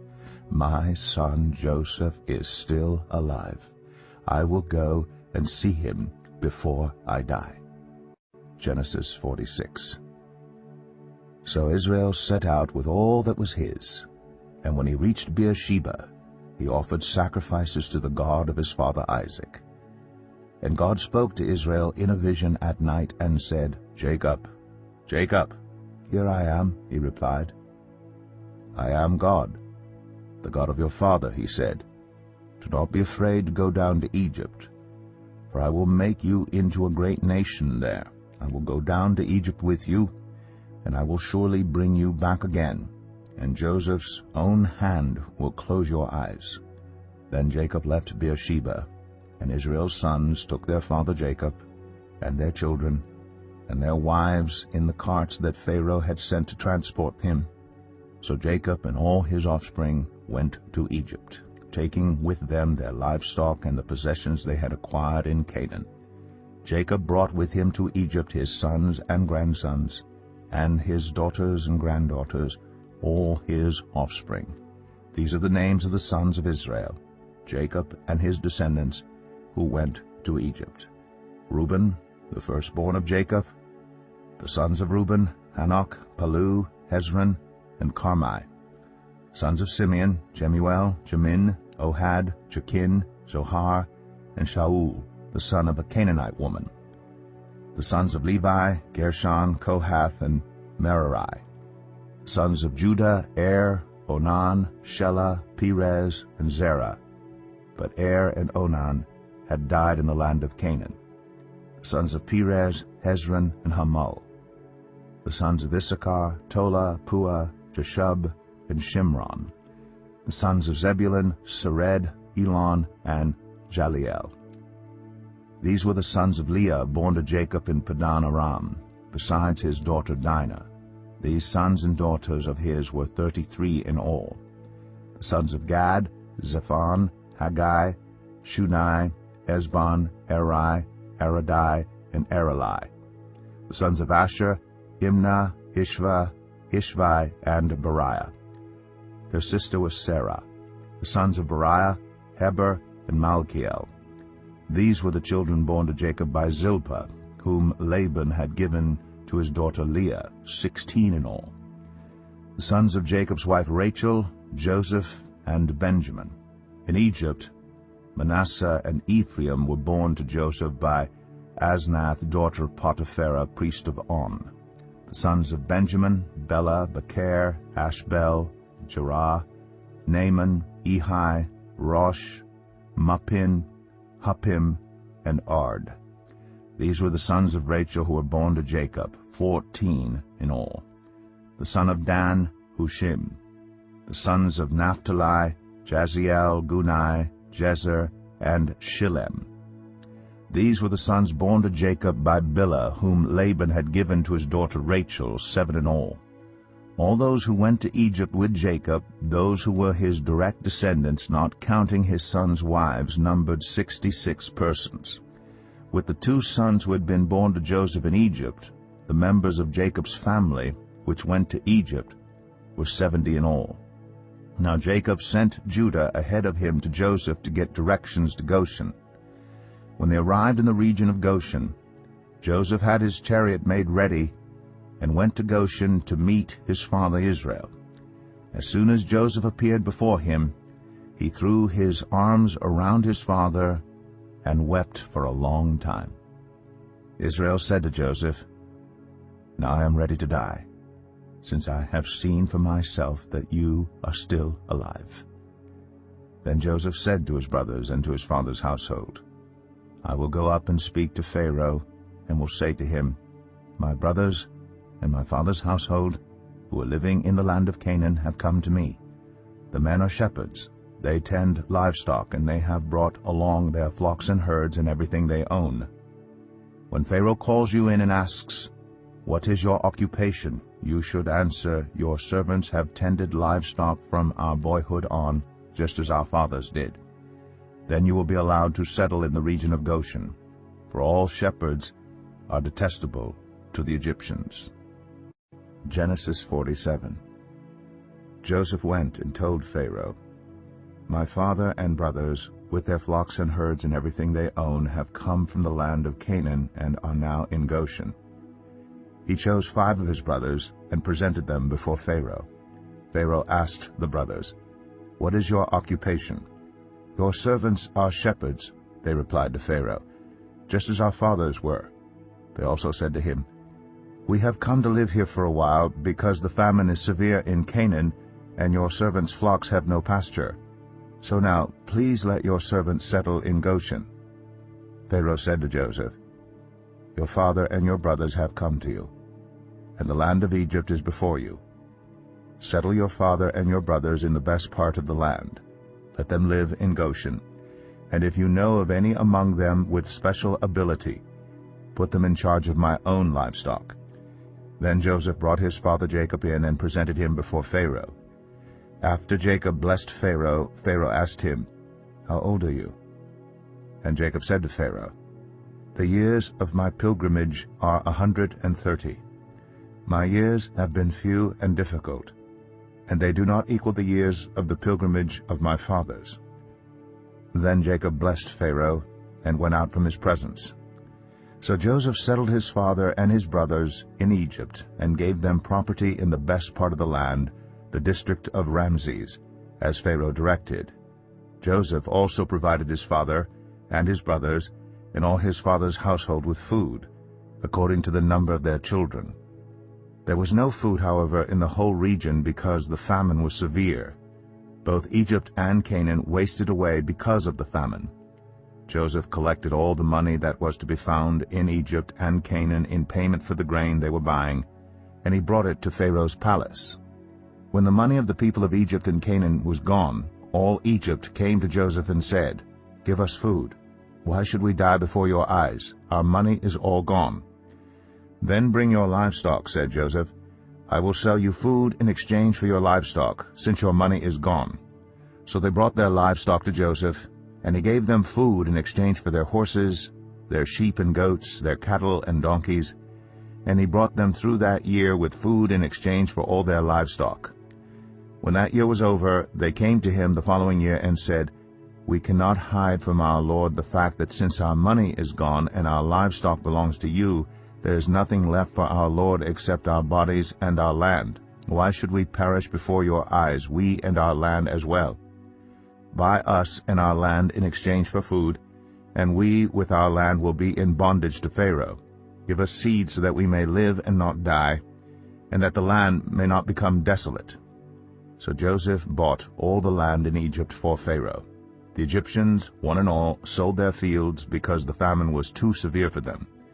The land became Pharaoh's, and Joseph reduced the people to servitude, from one end of Egypt to the other. However, he did not buy the land of the priests, because they received a regular allotment from Pharaoh, and had food enough from the allotment Pharaoh gave them. That is why they did not sell their land. Joseph said to the people, "Now that I have bought you and your land today for Pharaoh, here is seed for you, so you can plant the ground. But when the crop comes in, give a fifth of it to Pharaoh. The other 4/5 you may keep as seed for the fields, and as food for yourselves and your households and your children." "You have saved our lives," they said. "May we find favor in the eyes of our Lord. We will be in bondage to Pharaoh." So Joseph established it as a law concerning land in Egypt, still in force today, that a fifth of the produce belongs to Pharaoh. It was only the land of the priests that did not become Pharaoh's. Now the Israelites settled in Egypt in the region of Goshen. They acquired property there, and were fruitful and increased greatly in number. Jacob lived in Egypt 17 years, and the years of his life were 147. When the time drew near for Israel to die, he called for his son Joseph and said to him, "If I have found favor in your eyes, put your hand under my thigh and promise that you will show me kindness and faithfulness. Do not bury me in Egypt, but when I rest with my fathers, carry me out of Egypt and bury me where they are buried." "I will do as you say," he said. "Swear to me," he said. Then Joseph swore to him, and Israel worshipped as he leaned on the top of his staff. Genesis 48. Sometime later Joseph was told, "Your father is ill." So he took his 2 sons Manasseh and Ephraim along with him. When Jacob was told, "Your son Joseph has come to you," Israel rallied his strength and sat up on the bed. Jacob said to Joseph, "God Almighty appeared to me at Luz in the land of Canaan. And there he blessed me and said to me, 'I am going to make you fruitful and increase your numbers. I will make you a community of peoples, and I will give this land as an everlasting possession to your descendants after you. Now then, your 2 sons born to you in Egypt before I came to you here will be reckoned as mine. Ephraim and Manasseh will be mine, just as Reuben and Simeon are mine. Any children born to you after them will be yours. In the territory they inherit, they will be reckoned under the names of their brothers. As I was returning from Padan, to my sorrow Rachel died in the land of Canaan while we were still on the way, a little distance from Ephrath. So I buried her there beside the road to Ephrath, that is Bethlehem." When Israel saw the sons of Joseph, he asked, "Who are these?" "They are the sons God has given me here," Joseph said to his father. Then Israel said, Bring them to me so I may bless them."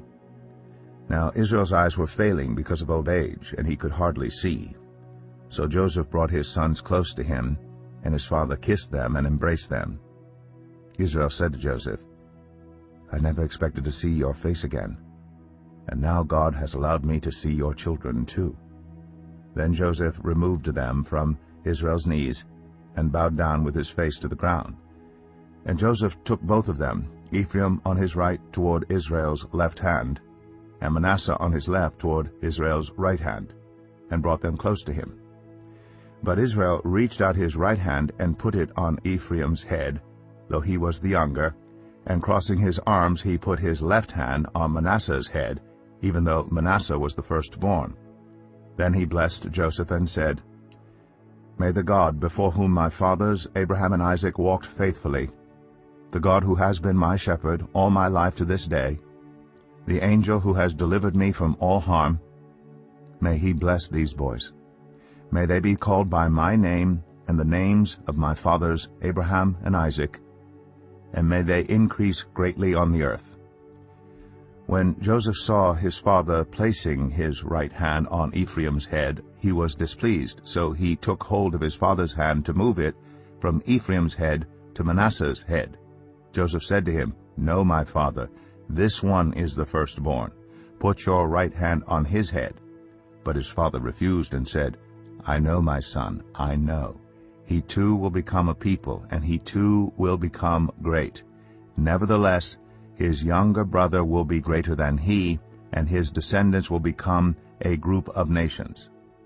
He blessed them that day and said, "In your name will Israel pronounce this blessing. May God make you like Ephraim and Manasseh."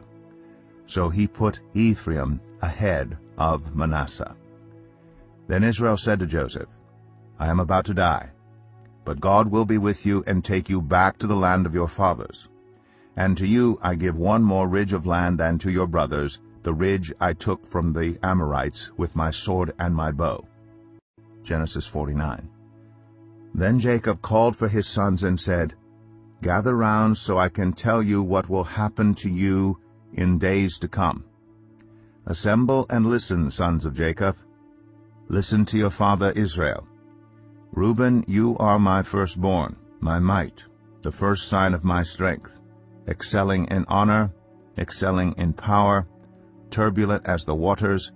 You will no longer excel, for you went up onto your father's bed, onto my couch, and defiled it. Simeon and Levi are brothers. Their swords are weapons of violence. Let me not enter their council. Let me not join their assembly. For they have killed men in their anger, and hamstrung oxen as they pleased. Cursed be their anger so fierce, and their fury so cruel. I will scatter them in Jacob, and disperse them in Israel. Judah, your brothers will praise you. Your hand will be on the neck of your enemies. Your father's sons will bow down to you. You are a lion's cub, Judah. You return from the prey, my son. Like a lion he crouches and lies down. Like a lioness, who dares to rouse him? The scepter will not depart from Judah, nor the ruler's staff from between his feet, until he to whom it belongs shall come, and the obedience of the nations shall be his. He will tether his donkey to a vine, his colt to the choicest branch. He will wash his garments in wine, his robes in the blood of grapes. His eyes will be darker than wine, his teeth whiter than milk. Zebulun will live by the seashore and become a haven for ships. His border will extend toward Sidon. Issachar is a raw-boned donkey lying down among the sheep pens. When he sees how good is his resting place and how pleasant is his land, he will bend his shoulder to the burden and submit to forced labor. Dan will provide justice for his people, as one of the tribes of Israel. Dan will be a snake by the roadside, a viper along the path, that bites the horse's heels so that its rider tumbles backward. I look for your deliverance, Lord. Gad, will be attacked by a band of raiders, but he will attack them at their heels. Asher's food will be rich. He will provide delicacies fit for a king. Naphtali is a doe set free that bears beautiful fawns. Joseph is a fruitful vine near a spring, whose branches climb over a wall. With bitterness archers attacked him. They shot at him with hostility, but his bow remained steady. His strong arm stayed limber. Because of the hand of the mighty one of Jacob, because of the shepherd, the rock of Israel, because of your father's God who helps you, because of the Almighty who blesses you, with blessings of the skies above, blessings of the deep springs below, blessings of the breast and womb. Your father's blessings are greater than the blessings of the ancient mountains, than the bounty of the age-old hills. Let all these rest on the head of Joseph, on the brow of the prince among his brothers. Benjamin is a ravenous wolf. In the morning he devours the prey. In the evening he divides the plunder. All these are the 12 tribes of Israel. And this is what their father said to them when he blessed them, giving each the blessing appropriate to him. Then he gave them these instructions. I am about to be gathered to my people. Bury me with my fathers in the cave in the field of Ephron the Hittite, the cave in the field of Machpelah, near Mamre in Canaan, which Abraham bought along with the field as a burial place from Ephron the Hittite. There Abraham and his wife Sarah were buried. There Isaac and his wife Rebekah were buried. And there I buried Leah. The field and the cave in it were bought from the Hittites. When Jacob had finished giving instructions to his sons, he drew his feet up into the bed, breathed his last, and was gathered to his people. Genesis 50. Joseph threw himself on his father and wept over him and kissed him. Then Joseph directed the physicians in his service to embalm his father Israel. So the physicians embalmed him, taking a full 40 days, for that was the time required for embalming. And the Egyptians mourned for him 70 days.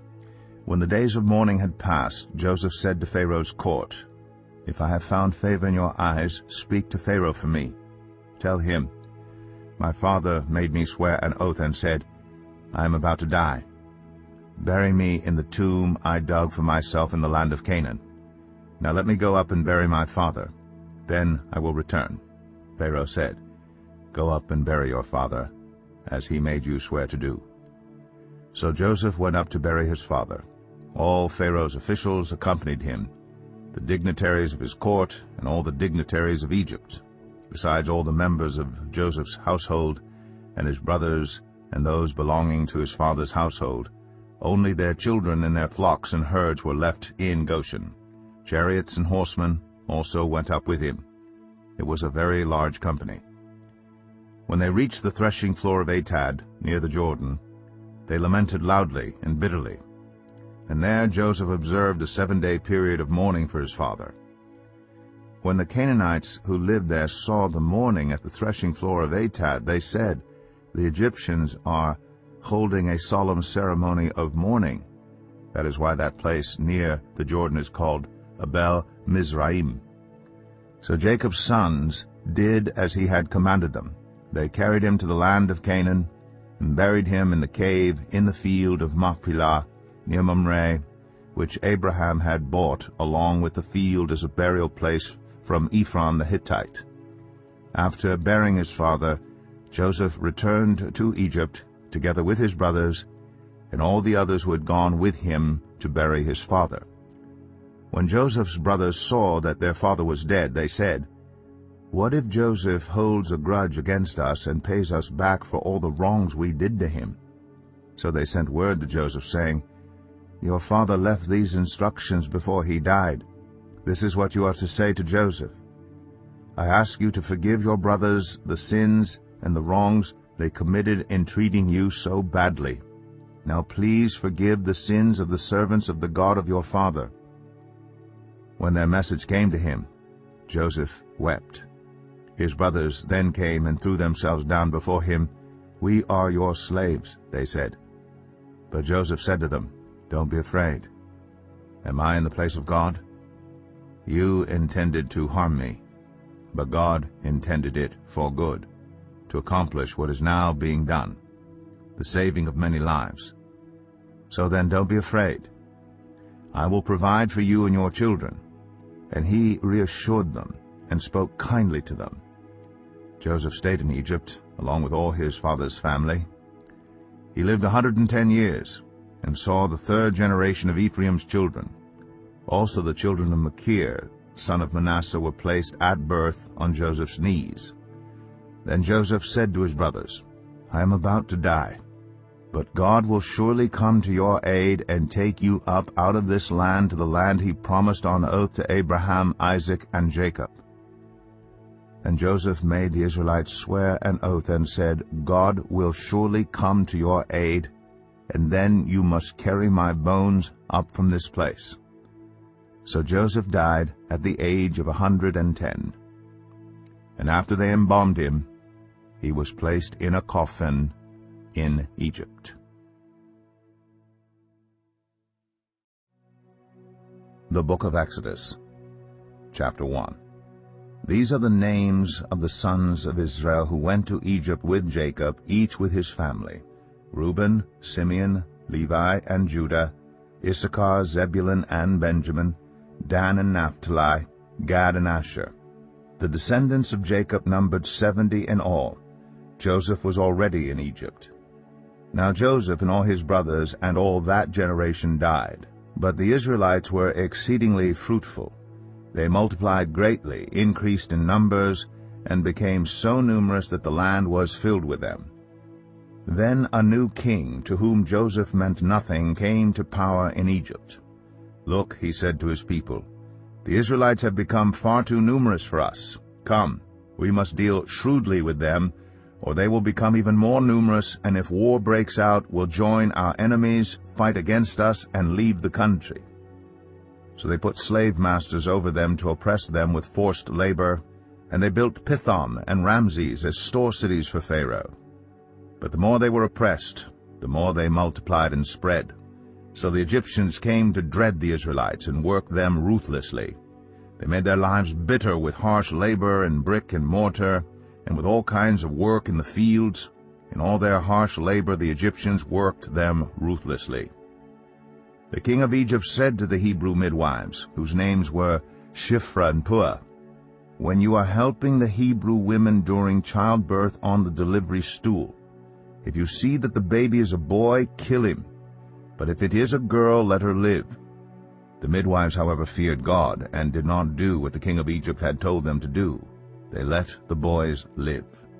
Then the king of Egypt summoned the midwives and asked them, "Why have you done this?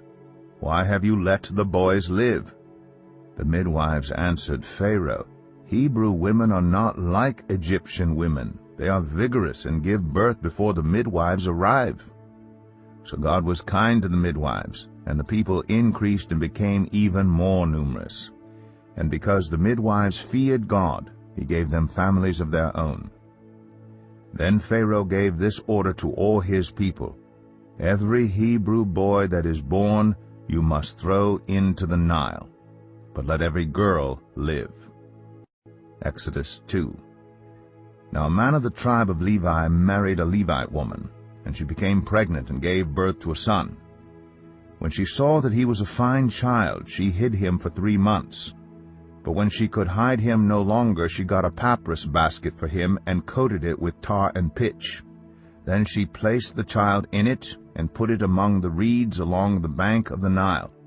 His sister stood at a distance to see what would happen to him.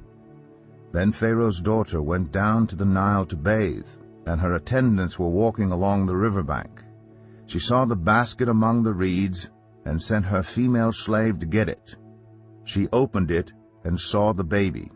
He was crying, and she felt sorry for him. "This is one of the Hebrew babies," she said. Then his sister asked Pharaoh's daughter, "Shall I go and get one of the Hebrew women to nurse the baby for you?" "Yes, go,"